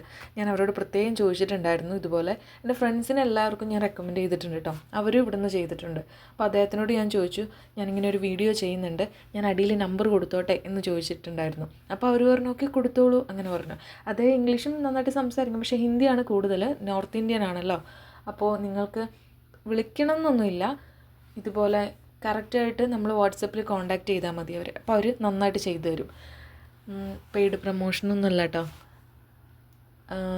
ഇത് എനിക്ക് വളരെ ഇഷ്ടപ്പെട്ടൊരു സർവീസ് ആയതുകൊണ്ട് ഞാനിങ്ങനെ കൊടുക്കുന്നതേ ഉള്ളൂ കേട്ടോ. കാരണം എല്ലാ തവണയും അവർ നന്നായിട്ട് ചെയ്തു തന്നിട്ടുണ്ടായിരുന്നു. പിന്നെ ആകെ ഒരു പ്രശ്നം എന്ന് പറഞ്ഞു കഴിഞ്ഞാൽ ഇവർ DTDC വഴിയാണ് അയക്കുന്നത്. ഇവിടേം വരെയുള്ള എൻ്റെ എക്സ്പീരിയൻസ് വെച്ചിട്ട് DTDC അത്ര നല്ലൊരു എന്താ പറയുക ഒരു സർവീസ് അല്ല എന്ന് എനിക്ക് തോന്നിയിട്ടുണ്ട്. അവർ ഇന്നെത്തും എന്ന് പറഞ്ഞു കഴിഞ്ഞാൽ 5-6 ദിവസം കഴിഞ്ഞേ എത്തുള്ളൂ. അങ്ങനത്തെ ഒരു പ്രത്യേക തരം ഒരു സർവീസാണ് അവർ. അതുകൊണ്ട് DTDC ഞാൻ ആർക്കും റെക്കമെൻഡ് ചെയ്യില്ല. പക്ഷേ ഇവർ DTDC വഴി അയക്കുന്നത്. അപ്പോൾ അവർ ഡിലേ ആക്കിയിട്ട് എനിക്ക് ഇതുപോലെ കുറച്ച് ലേറ്റ് ആയിട്ടുണ്ട് അങ്ങനെയൊക്കെ ഉള്ളൂ. അല്ലാണ്ട് വേറെ പ്രശ്നമൊന്നും ഉണ്ടായിട്ടില്ല. അപ്പോൾ താല്പര്യമുള്ളവർക്ക് കോൺടാക്റ്റ് ചെയ്യാവുന്നതാണ് കേട്ടോ. അപ്പോൾ ഇവർ ചോദിച്ചേക്കണമെന്ന് നോക്കൂ, ചില സർട്ടിഫിക്കറ്റ്സ് ഉറപ്പായിട്ടും അപ്പോസ്റ്റൈൽ ചെയ്യേണ്ടതുണ്ട്. അതാണ് നമ്മൾ ഈ പറയാൻ പോകുന്നത്. 10 നമ്പർ ഇട്ട് കൊടുത്തിട്ടുള്ളത് applicants parents proof of citizenship and family relationship document. ഇവിടെയാണ് ഞാൻ ഫസ്റ്റ് വീഡിയോയിൽ പറഞ്ഞിട്ടുണ്ടായിരുന്നത്, നിങ്ങൾക്ക് ഇവിടെ വേണമെങ്കിൽ പല ഡോക്യുമെൻറ്റ്സും സബ്മിറ്റ് ചെയ്യാം. എന്തൊക്കെയാണ് സബ്മിറ്റ് ചെയ്യാൻ പറ്റുന്നത് എന്ന് നമ്മളിതുപോലെ GKSൻ്റെ ഗൈഡ് ലൈൻസിൽ വായിച്ചിട്ടുണ്ടായിരുന്നു. അപ്പം നമുക്ക് വേണമെന്നുണ്ടെങ്കിൽ ഇവിടെ പാസ്പോർട്ടിൻ്റെ കോപ്പി കൊടുക്കുക. അതാണ് ഏറ്റവും നല്ല മെത്തേഡ്. പാസ്പോർട്ട് കോപ്പി ആണെന്നുണ്ടെങ്കിൽ അപ്പോസ്റ്റൈൽ ചെയ്യേണ്ട എന്ന് ഞാൻ വായിച്ചിട്ടുണ്ടായിരുന്നു. ഇനി ഇത്തവണ അത് നിർബന്ധമുണ്ടോ എന്ന് എനിക്കറിയില്ല, അതൊന്ന് ചെക്ക് ചെയ്തേക്കണേ. അപ്പോൾ പാസ്പോർട്ട് കോപ്പി ആണെന്നുണ്ടെങ്കിൽ കുഴപ്പമില്ല. ഇനി പാസ്പോർട്ട് ഇല്ലാത്ത പാരൻസ് ഉണ്ട്. ഇപ്പം മോസ്റ്റ് ഓഫ് ആൾക്കാർക്കും പാസ്പോർട്ട് ഉണ്ടായിരിക്കില്ല. അപ്പോൾ നമ്മൾ ചെയ്യേണ്ടത് എന്താണെന്ന് വെച്ച് കഴിഞ്ഞാൽ അവരുടെ ഏതെങ്കിലും ഒരു ID കാർഡ് എടുക്കുക. ഇപ്പോൾ ആധാർ എടുക്കേണ്ടെന്നാണ് എൻ്റെ ഒരു അഭിപ്രായം. കാരണം ആധാർ എന്ന് പറഞ്ഞു കഴിഞ്ഞാൽ ഇന്ത്യയിൽ മാത്രം ഒരു എല്ലാ കാര്യങ്ങളും ഇതുപോലെ ഇന്ത്യയിൽ മാത്രമുള്ള പല ഡോക്യുമെൻറ്റ്സാണ് നമുക്കുള്ളത്. പക്ഷേ ആധാറിനൊക്കെ കൂടുതൽ എനിക്ക് തോന്നിയിട്ടുള്ള വോട്ടർ ID ആണ്. നമുക്ക് വോട്ടർ IDയുടെ കോപ്പി എടുത്തിട്ട് അത് അറ്റസ്റ്റ് ചെയ്തെടുക്കാം, അപ്പോസ്റ്റൈൽ അറ്റസ്റ്റേഷൻ ചെയ്തെടുക്കാം കേട്ടോ. പിന്നെ ഫാമിലി റിലേഷൻഷിപ്പ് ഡോക്യുമെൻ്റ് ആയിട്ട് വേണമെന്നുണ്ടെങ്കിൽ നമുക്കിതുപോലെ ഒരു അഡ്വക്കേറ്റിനെ കണ്ടിട്ട് ഒരു മുദ്രപത്രത്തിൽ ഇതുപോലെ എഴുതി ഇന്ന 2 പേരുടെ മോളാണ് അല്ലെങ്കിൽ മോനാണ് എന്നൊക്കെ എഴുതി വാങ്ങിച്ചിട്ട് നോട്ടറി ചെയ്തിട്ട്, നോട്ടറി അറ്റസ്റ്റേഷൻ എന്ന് പറഞ്ഞിട്ടൊരു ഇതുണ്ട്, നിങ്ങളുടെ പാരൻസിനൊക്കെ അറിയായിരിക്കും ചിലപ്പോൾ, അതൊന്ന് അന്വേഷിക്കുക കേട്ടോ. അത് ചെയ്തിട്ട് അത് അപ്പോസ്റ്റൈൽ ചെയ്തെടുക്കാം. അത് വളരെ നല്ലൊരു മെത്തേഡാണ്. പിന്നെ ചെയ്യേണ്ടതെന്ന് പറഞ്ഞു കഴിഞ്ഞാൽ നമ്മുടെ ബർത്ത് സർട്ടിഫിക്കറ്റ്. ഈ ബർത്ത് സർട്ടിഫിക്കറ്റിൻ്റെ കാര്യത്തിൽ കുറച്ച് കാര്യങ്ങൾ ശ്രദ്ധിക്കാനുണ്ട്. കാരണം നമ്മളുടെ കേരളത്തിൽ ബർത്ത് സർട്ടിഫിക്കറ്റ് എന്ന് പറഞ്ഞു കഴിഞ്ഞാൽ ഒരു മുദ്രപത്രമായിരിക്കും. പഴയ എന്താ പറയണ ഒരു 90s അതിനകത്തുള്ള ആൾക്കാർക്കൊക്കെ ഒരു മുദ്രപത്രമായിരിക്കും. അപ്പോൾ ഈ മുദ്രപത്രം എന്ന് പറഞ്ഞു കഴിഞ്ഞാൽ അതിൻ്റെ കോപ്പി എടുത്തിട്ട് അപ്പോസ്റ്റൈൽ ചെയ്യുക എന്നുള്ളത് അത് ശരിക്കും ഒരു വാലിഡ് ആയിട്ടുള്ളൊരു കാര്യമല്ല. അപ്പോൾ നമ്മൾ എന്താ ചെയ്യേണ്ടതെന്ന് വെച്ച് കഴിഞ്ഞാൽ അടുത്തുള്ള അക്ഷയയിലോ ജനസേവ കേന്ദ്രത്തിലോ പോയിട്ട് നമ്മുടെ ഡിജിറ്റൽ ബർത്ത് സർട്ടിഫിക്കറ്റ് വാങ്ങിക്കുക. ഇതിന് വേണ്ടിയിട്ട് കുറച്ച് ഡോക്യുമെൻറ്റ്സ് ഒക്കെ ആവശ്യമുണ്ട്. ഇത് പെട്ടെന്ന് നടക്കുന്ന ഒരു കാര്യമല്ല, അതായത് കുറച്ച് ടൈം എടുക്കുന്ന പ്രോസസ്സാണ്, ഒരാഴ്ച ഒക്കെ എങ്കിലും എടുക്കും. അപ്പോൾ അതുകൊണ്ട് നമ്മളിത് കുറച്ച് നേരത്തെ ചെയ്ത് വെക്കേണ്ടതാണ്. ഈ ഡിജിറ്റൽ ബർത്ത് സർട്ടിഫിക്കറ്റ് അവിടെ നിന്ന് നമുക്ക് കിട്ടും. ഉറപ്പായിട്ടും ഇത് കിട്ടുന്ന സമയത്ത് എന്തെങ്കിലും മിസ്റ്റേക്കുകളൊക്കെ ഇതിനകത്ത് ഉണ്ടായിരിക്കും. നമ്മുടെ സിസ്റ്റമാണ്, ഉറപ്പായിട്ടും ഉണ്ടായിരിക്കും. വളരെ കുറച്ച് പേർക്ക് മാത്രമേ ഒരു മിസ്റ്റേക്കും ഇല്ലാണ്ട് ആദ്യത്തെ തവണ ഇത് കിട്ടുകയുള്ളൂ. പിന്നെ ഇത് തിരുത്തി വരാൻ വേണ്ടിയിട്ട് അങ്ങനെയൊക്കെ സമയമൊക്കെ ഉണ്ട്. അതൊക്കെ കാൽക്കുലേറ്റ് ചെയ്തിട്ട് വേണം നമ്മളിത് അപ്ലൈ ചെയ്യാൻ വേണ്ടിയിട്ട്. പിന്നെ നമ്മുടെ ബാച്ചിലേഴ്സ് ഡിഗ്രിയുടെ സർട്ടിഫിക്കറ്റ്, ട്രാൻസ്ക്രിപ്റ്റ് ഇതെല്ലാം നമ്മൾ അപ്പോസ്റ്റൈൽ ചെയ്തെടുക്കണം. പിന്നെ PhDക്കാരൊക്കെ ആണെങ്കിൽ മാസ്റ്റേഴ്സിൻ്റെ സർട്ടിഫിക്കറ്റ്, ട്രാൻസ്ക്രിപ്റ്റ് ഇതും അപ്പോസ്റ്റൈൽ അറ്റസ്റ്റേഷൻ ചെയ്തെടുക്കണം കേട്ടോ. പിന്നെ ഇതിനകത്തൊരു കാര്യം പറയുന്നുണ്ട്, സർട്ടിഫിക്കറ്റ് ഓഫ് എംപ്ലോയ്മെൻറ്റ്. അത് ഇവിടെ പറയുന്നുണ്ട് റിസർച്ച് പ്രോഗ്രാമിനുള്ളവർക്ക് മാത്രം അത് ചെയ്താൽ മതി. അപ്പോൾ ഇതിനകത്ത് നമ്മൾക്ക് ആവശ്യമില്ലാത്ത ഡോക്യുമെൻ്റ് ഒന്നും നമ്മൾ റെഡിയാക്കേണ്ട കാര്യമില്ല. നമുക്ക് ആവശ്യമുള്ള എല്ലാം നോക്കിയെടുക്കുക കേട്ടോ. പിന്നെ പറയുന്നതെന്ന് വെച്ച് കഴിഞ്ഞാൽ അതർ ഡോക്യുമെൻറ്റ്സ്, ഈ സെക്ഷൻ ഒന്ന് നോക്കി വയ്ക്കുക. ഇവിടെ score report of valid topic original or English proficiency test, ഈ സംഭവം നമുക്ക് ഡൗൺലോഡ് ചെയ്തെടുക്കാമല്ലോ സൈറ്റിൽ നിന്ന്. അത് അങ്ങനെ തന്നെ അതിൻ്റെ കോപ്പി എടുത്തിട്ട് വെക്കുക. പിന്നെ അവാർഡ്സ് ആൻഡ് അതർ സർട്ടിഫിക്കറ്റ്സ്, ഇതൊക്കെ കോപ്പിയാണ് ചോദിക്കുന്നത്. ഇതൊന്നും അറ്റസ്റ്റ് ചെയ്തെടുക്കേണ്ട കാര്യമില്ല കേട്ടോ. അപ്പം നമുക്ക് കിട്ടിയിട്ടുള്ള എല്ലാ സർട്ടിഫിക്കേഷൻസും നമുക്കിവിടെ വയ്ക്കാവുന്നതാണ്. നമ്മളിവിടെ എന്തെങ്കിലും പ്രൊജക്റ്റൊക്കെ ചെയ്തിട്ടുണ്ടെങ്കിൽ അതിൻ്റെയൊക്കെ ഡോക്യുമെൻറ്റ്സൊക്കെ വയ്ക്കാവുന്നതാണ്. അങ്ങനെ നമ്മുടെ അക്കാദമിക് എബിലിറ്റീനെ കാണിക്കുന്ന എല്ലാ ഡോക്യുമെൻറ്റ്സും നമുക്കിവിടെ വയ്ക്കാവുന്നതാണ് കേട്ടോ. ഇത് നമുക്ക് കുറേ എണ്ണം വേണമെങ്കിലും വയ്ക്കാം, എത്ര എണ്ണം വേണമെങ്കിലും വയ്ക്കാം, ഒരു പ്രശ്നമില്ല. പിന്നെ ഇങ്ങനെ വെക്കണ സമയത്ത് വെയിറ്റ് കൂടിക്കഴിഞ്ഞാൽ കൊറിയർ ചാർജ് കൂടും, അതൊന്നും ഓർക്കുക കേട്ടോ. അപ്പോൾ എത്രയധികം വെക്കുന്നോ അത്രയധികം നല്ലതാണ്. കാരണം നമ്മുടെ പ്രൊഫൈൽ നന്നായിട്ട് കാണിക്കുക എന്നുള്ളതാണല്ലോ നമ്മുടെ ലക്ഷ്യം. പിന്നെ ആപ്ലിക്കൻസ് പാസ്പോർട്ട്, അതിൻ്റെ കോപ്പി വയ്ക്കുക. അപ്പോൾ അപ്ലൈ ചെയ്യണ സമയത്ത് നമ്മുടെ കയ്യിൽ പാസ്പോർട്ട് ഉണ്ടെങ്കിൽ പാസ്പോർട്ടിൻ്റെ കോപ്പി വയ്ക്കുക, അത് ഓപ്ഷണലാണ്. അപ്പോൾ എൻ്റെ ഒരു അഭിപ്രായത്തിൽ ഈ ആപ്ലിക്കേഷൻ ഗൈഡ് ലൈൻസ് പറഞ്ഞതിന് മുൻപേ തന്നെ എല്ലാവരും പാസ്പോർട്ട് റെഡിയാക്കി വെക്കണം. കാരണം ഇൻ കേസ് നമ്മുടെ നാട്ടിലിപ്പോൾ പാസ്പോർട്ട് പെട്ടെന്ന് കിട്ടും, പക്ഷേ ഇൻ കേസ് എന്തെങ്കിലും വന്നു കഴിഞ്ഞാൽ, ഡിലേ ആയിക്കഴിഞ്ഞാൽ, അതുകൊണ്ടൊക്കെ നേരത്തെ എടുത്ത് വെക്കേണ്ടതാണ് എന്നാണ് എൻ്റെ ഒരു അഭിപ്രായം കേട്ടോ. ഇനി ഞാൻ പറയാൻ ഉദ്ദേശിക്കുന്നത്, നമ്മൾ ഫോംസ് എല്ലാം റെഡിയാക്കി, ഡോക്യുമെൻ്റ് എല്ലാം റെഡിയാക്കി. ഇനി എങ്ങനെയാണ് നമ്മളിത് അങ്ങോട്ടേക്ക് അയക്കുക എന്നുള്ളതാണ്. അപ്പോൾ അതായത് പല കൊറിയർ സർവീസുകളും നമുക്ക് ഇപ്പോൾ അവൈലബിൾ ആണ്. ഞാൻ പ്രിഫർ ചെയ്യണത് DHL ആണ്. കാരണം DHLൻ്റെ മെയിൻ ഓഫീസുകളുണ്ട്. ഈ മെയിൻ ഓഫീസുകളിൽ നിന്ന് നമ്മൾ അയക്കാൻ നേരത്ത് DHL സ്റ്റുഡൻസിന് വലിയൊരു എമൗണ്ട് ഡിസ്കൗണ്ട് കൊടുക്കുന്നുണ്ട്. ഇതെല്ലാ കുട്ടികൾക്കും അറിയില്ല. കാരണം ഞാൻ ഒരുപാട് തവണ കൊറിയയിലേക്ക് അയച്ചിട്ടുണ്ട് എൻ്റെ ഡോക്യുമെൻറ്റ്സ് യൂണിവേഴ്സിറ്റികളിലൊക്കെ. ആ സമയത്തൊന്നും എനിക്കിത് അറിയണ്ടായിരുന്നില്ല. അവസാനത്തെ 2 തവണ അയക്കാൻ നേരത്താണ് എൻ്റെ ഒരു ഫ്രണ്ട് പറഞ്ഞത് DHLൻ്റെ മെയിൻ ഓഫീസിൽ പോകാൻ. ഞാൻ എല്ലാ ടൈമിലും DHLൻ്റെ ഓഫീസിൽ തന്നെ പോയിട്ടുള്ളത്, പക്ഷേ മെയിൻ ഓഫീസിലല്ലായിരുന്നു പോയിട്ടുണ്ടായിരുന്നത്. അതുകൊണ്ട് എനിക്ക് ഡിസ്കൗണ്ട് കിട്ടിയിട്ടുണ്ടായിരുന്നില്ല. അപ്പോൾ നിങ്ങളിതുപോലെ ഗൂഗിളിൽ സെർച്ച് ചെയ്തിട്ട് DHLൻ്റെ മെയിൻ ഓഫീസ് കണ്ടുപിടിക്കണം. എങ്ങനെയാണെന്ന് വെച്ച് കഴിഞ്ഞാൽ അവരോട് സംസാരിച്ചാൽ മതി. ഇതുപോലെ നിങ്ങൾ എന്തെങ്കിലും ഒരു ഡിസ്കൗണ്ട് കൊടുക്കുന്നുണ്ടോ, ഉണ്ടെന്നുണ്ടെങ്കിൽ അതെന്തായാലും DHLൻ്റെ മെയിൻ ഓഫീസായിരിക്കും. അപ്പോൾ ഇങ്ങനെ സംസാരിച്ചിട്ട് വേണം നമ്മളവിടെ ചെല്ലാൻ വേണ്ടിയിട്ട്. അപ്പോൾ 1 kg കുറവാണ് നമ്മുടെ ഡോക്യുമെൻറ്റ്സ് ഉണ്ടെങ്കിൽ ഏതൊരു കുട്ടിയും എബ്രോഡിലേക്ക് ഒരു യൂണിവേഴ്സിറ്റിക്കാണ് അയക്കണമെന്നുണ്ടെങ്കിൽ അവർ നല്ലൊരു ഡിസ്കൗണ്ട് തരും. അപ്പോൾ അതായത് ഞാൻ കറക്റ്റ് എമൗണ്ട് പറയാം. അപ്പോൾ ഞാൻ ഇതുപോലെ 3500 രൂപയ്ക്കാണ് എല്ലാ ഡോക്യുമെൻറ്റ്സും അയച്ചിട്ടുണ്ടായിരുന്നത് മുൻപ് ഒരു DHL ഓഫീസിൽ നിന്ന്. പക്ഷേ ഞാൻ ഇതുപോലെ മെയിൻ ഓഫീസിൽ നിന്ന് അയക്കണ സമയത്ത് 2500 രൂപ ആയിട്ടുണ്ടായിരുന്നുള്ളൂ. 1000 റുപ്പീസ് ഒരു വലിയൊരു എമൗണ്ട് തന്നെയല്ലേ നമുക്ക്. അപ്പോൾ അങ്ങനെ അയക്കുകയാണെന്നുണ്ടെങ്കിൽ നമുക്ക് പൈസ കുറച്ച് ഉള്ള രീതിയിൽ അയക്കാൻ പറ്റും. പിന്നെ ചെയ്യേണ്ട കാര്യം, ഫസ്റ്റ് ടൈമൊക്കെ ഞാനിങ്ങനെ അയക്കണ സമയത്ത് വീട്ടിൽ നിന്ന് തന്നെ സീൽ ചെയ്തിട്ടായിരുന്നു കൊണ്ടുപോകുന്നത്. പിന്നെ നമ്മളവിടെ ചെല്ലണ സമയത്ത് അവർ പറയും അതിൻ്റെ ഉള്ളിലുള്ള ഡോക്യുമെൻറ്റ്സ് എല്ലാം അവർക്ക് കാണേണ്ടതുണ്ട്, ഫോട്ടോ ഒക്കെ എടുക്കേണ്ടതുണ്ട്. അപ്പോൾ DHLൻ്റെ സിസ്റ്റം കുറച്ച് മാറ്റിയിട്ടുണ്ട്. അപ്പോൾ നമ്മൾ എന്താ ചെയ്യേണ്ടതെന്ന് വെച്ചാൽ ഇതെല്ലാം ഓർഡറിൽ അറേഞ്ച് ചെയ്തതിന് ശേഷം നമ്മൾ മറ്റേ കവർ വാങ്ങിക്കുക. ആ നീലയോ പച്ചയോ, ഇപ്പോൾ ഈ കളറുണ്ടല്ലോ, ഈ ആപ്ലിക്കേഷൻ ഡോക്യുമെൻറ്റ്സിലൊരു നീല കളറില്ലേ, ആ കളറിലൊരു കവറുണ്ടല്ലോ, അതായത് അതിനകത്തൊരു ക്ലോത്തിങ്ങിൻ്റെ ഒരു ലൈനിങ് ഉണ്ടായിരിക്കും. അപ്പോൾ അതായത് അത് കീറിപ്പോകത്തില്ല. അങ്ങനത്തെ ഒരു കവർ വാങ്ങുക. വലിയ നമ്മൾ ഈ സാധനങ്ങളെല്ലാം ഇടാൻ പാകത്തിനൊരു കവർ വാങ്ങുക. അപ്പോൾ നമ്മളവിടെ ചെല്ലണ സമയത്ത് അല്ലെങ്കിൽ അവർ നമുക്ക് കവറും ടേപ്പും എല്ലാം തരും. പക്ഷേ എന്നാലും നമ്മൾ വീട്ടിൽ നിന്ന് റെഡിയാക്കിയിട്ട് പോകുന്നത് നല്ലതായിരിക്കും. ഇതിൻ്റെ പുറത്ത് ഇതുപോലെ ഒരു A4 ഷീറ്റ് നമുക്ക് ഒട്ടിക്കുക. നന്നായിട്ട് സീൽ ചെയ്തോട്ടോ. ആ പേപ്പറിൽ എന്താണ് നമ്മുടെ യൂണിവേഴ്സിറ്റിയുടെ അഡ്രസ്സ്, ഫ്രമും ടൂവും ഇമെയിൽ അഡ്രസ്സും ഫോൺ നമ്പറും ഉൾപ്പെടെ എല്ലാ കാര്യങ്ങളും എഴുതണം കേട്ടോ. കാരണം എന്തെങ്കിലും ഉണ്ടെങ്കിൽ നമുക്ക് കോൺടാക്റ്റ് ചെയ്യാൻ വേണ്ടിയിട്ടാണ് ഈ കാര്യങ്ങളെല്ലാം എഴുതുന്നത്. നമുക്ക് റിസ്ക് എടുക്കണ്ട. അപ്പോൾ ഈ കാര്യങ്ങളെല്ലാം എഴുതിയതിന് ശേഷം അതൊരിക്കലും പറഞ്ഞു പോകാതിരിക്കാൻ വേണമെങ്കിൽ നമ്മളത് മൊത്തത്തിൽ ഇതുപോലെ ടേപ്പ് വെച്ചിട്ട് ഒട്ടിക്കാം, ട്രാൻസ്പെറൻറ്റ് ടേപ്പ് വെച്ചിട്ട്. ഞാനാണെങ്കിൽ എൻ്റെ ഡോക്യുമെൻ്റ് എല്ലാം ഒരു മമ്മി കണക്കാണ് പോകാറുള്ളത്. അത് നമുക്കൊരു സേഫ്റ്റിക്ക് വേണ്ടിയിട്ട്, നമ്മുടെ സമാധാനത്തിന് വേണ്ടിയിട്ട്. അപ്പോൾ ഈ ഡോക്യുമെൻ്റ് എല്ലാം അവർ തുറന്ന് നോക്കും. അതിനുശേഷം ഇത് അതിനകത്തേക്ക് ഇടുക, ഒട്ടിക്കുക, എന്നിട്ട് അവരുടെ അടുത്ത് കൊടുത്തിട്ട് പോരുക. അങ്ങനെയാണ് നമ്മൾ അയക്കേണ്ടത്. ഇത് ശരിക്കും പറഞ്ഞു കഴിഞ്ഞാൽ പോസ്റ്റൽ സർവീസും, നമ്മുടെ ഇന്ത്യൻ പോസ്റ്റൽ സർവീസ് ഉണ്ടല്ലോ, അവരും ഇതുപോലെ ഡോക്യുമെൻറ്റ്സ് അയക്കും. പക്ഷേ 15 ദിവസം എങ്ങാണ്ടൊക്കെ എടുക്കുമെന്ന് തോന്നുന്നു ഇവിടെ വരെ, കൊറിയയിൽ വരെ വരാൻ വേണ്ടിയിട്ട്. അപ്പം നമ്മളതുകൊണ്ട് നല്ലൊരു കൊറിയർ സർവീസിനെ സമീപിക്കണതാണ് നല്ലത്. ഇപ്പോൾ DHL അല്ലാണ്ട് ഏതാ നല്ലത് ഇതുപോലെ ചെയ്തു കൊടുക്കണമെന്ന് എനിക്കറിയില്ല. ഞാൻ DHL ആണ് എല്ലാ തവണയും യൂസ് ചെയ്തിട്ടുള്ളത്. അതുകൊണ്ട് ഞാൻ DHLൻ്റെ കാര്യം പറയുകയാണ്. ഡിസ്കൗണ്ടിൻ്റെ കാര്യമൊക്കെ ഓർത്ത് വെക്കുക കേട്ടോ. പിന്നെ കുട്ടികൾ ചെയ്യേണ്ട ഒരു കാര്യം എന്ന് പറഞ്ഞു കഴിഞ്ഞാൽ ഡോക്യുമെൻ്റ് എല്ലാം അയച്ചതിന് ശേഷം നമ്മൾ ട്രാക്ക് ചെയ്തുകൊണ്ടിരിക്കുക.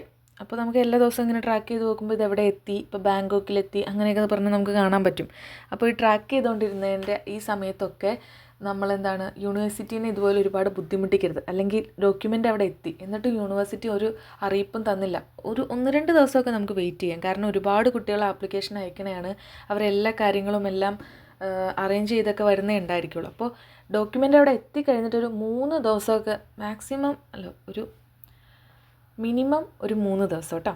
അപ്പോൾ 3 ദിവസം കഴിഞ്ഞിട്ടും വിവരമൊന്നും ഇല്ലയെന്നുണ്ടെങ്കിൽ നമുക്കിതുപോലെ ജസ്റ്റ് ഒരു യൂണിവേഴ്സിറ്റിക്ക് ഒരു മെയിൽ അയക്കാം, ഇതുപോലെ ഡോക്യുമെൻ്റ് അയച്ചിട്ടുണ്ടായിരുന്നു, അപ്പോൾ അതൊന്ന് കൺഫേം ചെയ്യാൻ വേണ്ടിയിട്ടാണ്, അങ്ങനെ പറഞ്ഞിട്ട് അയക്കാം. അതിൽ വലിയ കുഴപ്പമൊന്നുമില്ല. പക്ഷേ ഒരുപാട് മെയിൽ അയച്ചാൽ അവർ ബുദ്ധിമുട്ടിക്കരുത് കേട്ടോ. കാരണം ഒരുപാട് ആവശ്യങ്ങൾക്കൊക്കെ ആയിട്ട് കുട്ടികൾ ഇതുപോലെ സംശയത്തിനും ഒക്കെ ആയിട്ട് മെയിൽ അയക്കണതായിരിക്കും. അപ്പോൾ ഒരുപാട് നമ്മൾ മെയിൽ അയച്ചു കഴിഞ്ഞാൽ അത് എല്ലാവർക്കും ബുദ്ധിമുട്ടായിരിക്കും. അപ്പോൾ ഇതുപോലെ യൂഷ്വലി എല്ലാ യൂണിവേഴ്സിറ്റീസും ഇതുപോലെ നമുക്കൊരു കൺഫർമേഷൻ മെയിൽ അയക്കാറുണ്ട്. നിങ്ങളുടെ ഡോക്യുമെൻ്റ് എല്ലാം ഇവിടെ സേഫായിട്ട് എത്തിയിട്ടുണ്ട്, ഞങ്ങളിനി ബാക്കിയുള്ള പ്രോസസ്സൊക്കെ ചെയ്തിട്ട് അറിയിക്കാമെന്ന് പറഞ്ഞിട്ട് അയക്കാറുണ്ട് കേട്ടോ.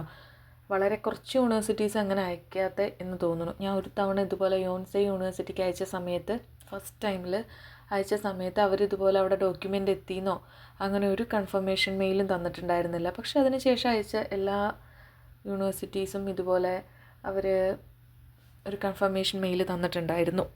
ഓക്കെ, അപ്പോൾ പിന്നെ നമ്മൾ കറക്റ്റായിട്ട് പ്രോസസ്സിന് വേണ്ടിയിട്ട് വെയിറ്റ് ചെയ്തിരിക്കുക. പിന്നെ ഇതുപോലെ ആ യൂണിവേഴ്സിറ്റി ഇൻ്റർവ്യൂവിന് എല്ലാവരും വിളിച്ചു, നമ്മളെന്താ വിളിക്കാത്തതെന്നൊക്കെ പറഞ്ഞിട്ട് നമ്മളിതുപോലെ ഒരുപാട് യൂണിവേഴ്സിറ്റീനെ ബുദ്ധിമുട്ടിക്കരുത്. നമ്മുടെ ഭാഗത്തുനിന്ന് ഒരിക്കലും ഒരു ഡിസ്റെസ്പെക്റ്റ്ഫുൾ ആയിട്ടുള്ള ഒരു സിറ്റുവേഷൻ ഉണ്ടാവരുത്. പിന്നെ എനിക്ക് പറയാനുള്ളത്, ഇതുപോലെ GKSൻ്റെ കുറേ വാട്സപ്പ് ഗ്രൂപ്പുകളൊക്കെ ഉണ്ട്. അപ്പോൾ പല ഗ്രൂപ്പുകളിലും ഇതുപോലെ ചില പിള്ളേരുണ്ട്. ആ പിള്ളേർ ഇതുപോലെ ഏതൊക്കെ കുട്ടികളാണ് ആപ്ലിക്കേഷൻ അയക്കേണ്ടത്, എനിക്ക് കിട്ടിയാൽ മതി, അവർക്ക് കിട്ടണ്ട, അങ്ങനെയൊക്കെയുള്ള കുറേ പിള്ളേർ ഇതുപോലെ ഗ്രൂപ്പിലുണ്ട്. അപ്പോൾ അതുകൊണ്ട് നമ്മൾ ഗ്രൂപ്പിൽ ആഡ് ആവാം. അപ്പോൾ നമുക്കിതുപോലെ എന്തെങ്കിലും ഇൻഫർമേഷനൊക്കെ അറിയണമെന്നുണ്ടെങ്കിൽ അങ്ങനത്തെ ഗ്രൂപ്പുകളൊക്കെ വളരെയധികം യൂസ്ഫുള്ളാണ്. പക്ഷേ ചില കുട്ടികൾ ഇതുപോലെ നമ്മളോടിപ്പോൾ ഈ ഗ്രൂപ്പിൽ ചേരണമെന്നുണ്ടെങ്കിൽ നിങ്ങളുടെ മേജർ, നിങ്ങൾ ഏത് യൂണിവേഴ്സിറ്റിയിലാണ് അയച്ചത്, ഇങ്ങനെയുള്ള എല്ലാ കാര്യങ്ങളും പറയും, അങ്ങനെയൊക്കെ ഇന്നുണ്ടാവും. അതിനകത്തൊന്നും നമ്മൾ ആടാവേണ്ട കാര്യമില്ല. കാരണം ഒരുപാട് നെഗറ്റീവ്സ് സ്പ്രെഡ് ചെയ്യുന്ന ഇങ്ങനത്തെ ഒരുപാട് കുട്ടികളുള്ള ഗ്രൂപ്പുകളുണ്ട്. അപ്പോൾ അതുകൊണ്ട് നമ്മൾ അങ്ങനത്തെ കാര്യത്തിലേക്കൊന്നും പോകണ്ട. അത് ഭയങ്കര മോശം ഒരു രീതിയായിട്ടാണ് എനിക്ക് തോന്നിയിട്ടുള്ളത്. ഇതുപോലെ ഒരുപാട് ഇങ്ങനെ ഡേറ്റയൊക്കെ എടുത്തിട്ട് ഒരുപാട് അനലൈസൊക്കെ ചെയ്യുന്ന കുറേ കുട്ടികളൊക്കെ ഉണ്ട്. എന്തിനാണെന്ന് എനിക്കറിയില്ല, അങ്ങനത്തെ കുറേ കുട്ടികളൊക്കെ ഉള്ള ഗ്രൂപ്പുണ്ട്. അപ്പോൾ മാക്സിമം നമ്മൾ ഇതുപോലെ നെഗറ്റീവ് കാര്യങ്ങളെല്ലാം ഒന്ന് അവോയ്ഡ് ചെയ്ത് നിർത്തുക കേട്ടോ. എല്ലാം ഒരു ഹെൽത്തി ആയിട്ട് പോവുക. പിന്നെ യൂണിവേഴ്സിറ്റിക്ക് ഇതുപോലെ അവരൊരു കൊറിയയിലെ പ്രസ്റ്റീജിയസ് യൂണിവേഴ്സിറ്റിയാണ്. നമുക്കിതുപോലെ തോന്നിയതുപോലെ അവരോട് ഇതുപോലെ മെയിൽ അയച്ചിട്ടൊന്നും കമ്മ്യൂണിക്കേറ്റ് ചെയ്യാൻ പറ്റത്തില്ല. അപ്പോൾ അതായത് മെയിൽ അയക്കുമ്പോഴെല്ലാം ഒരു സ്റ്റാൻഡേർഡ് കീപ്പ് ചെയ്യുക. എന്തുകൊണ്ടാണ് നിങ്ങൾ ഇന്ത്യയിൽ നിന്ന് കുട്ടികളെ എടുക്കാത്തത്, അങ്ങനെയൊക്കെ പറഞ്ഞിട്ടൊന്നും മെയിൽ അയക്കരുത്. ഇതെനിക്കൊരു എക്സ്പീരിയൻസ് ഉള്ളത് കൊണ്ടാണ് ഞാനിത് പറയുന്നത് കേട്ടോ. അപ്പോൾ അതായത് ഒരു സമയത്ത് ഇതുപോലെ സംഭവിച്ചിട്ടുണ്ട്. നമ്മൾക്ക് ഇതുപോലെ യൂണിവേഴ്സിറ്റീനെ ചോദ്യം ചെയ്യാനോ NIEDനെ ചോദ്യം ചെയ്യാനോ അതിനൊന്നും നമുക്ക് അധികാരമില്ല. നമ്മളൊരു കുട്ടി, ഒരു സ്റ്റുഡൻ്റാണ്, അവർക്ക് അവരുടെ യൂണിവേഴ്സിറ്റിയിൽ അവരുടെ രാജ്യത്ത് പഠിക്കാൻ അവർ ഇതുപോലെ ഒരു അവസരം തരികയാണ്, സ്കോളർഷിപ്പ്. അപ്പോൾ നമ്മൾ അതിൻ്റേതായൊരു രീതിയിൽ നിൽക്കുക, എല്ലാം ഒരു ഹെൽത്തി ആയിട്ട് നല്ല രീതിയിൽ കൊണ്ടുപോവുക. ഇത്രയും കാര്യങ്ങളൊക്കെയാണ് ഈ ആപ്ലിക്കേഷൻ റെഡിയാക്കുമ്പോൾ ചെയ്യേണ്ട കാര്യങ്ങൾ. ഇതിൽ കൂടുതൽ എന്തെങ്കിലും ഉണ്ടെന്നുണ്ടെങ്കിൽ നിങ്ങൾ കമൻസിൽ പറയുക. എല്ലാവർക്കും ഇഷ്ടപ്പെട്ടെങ്കിൽ ഒന്ന് സബ്സ്ക്രൈബ് ചെയ്യുക. Thank you.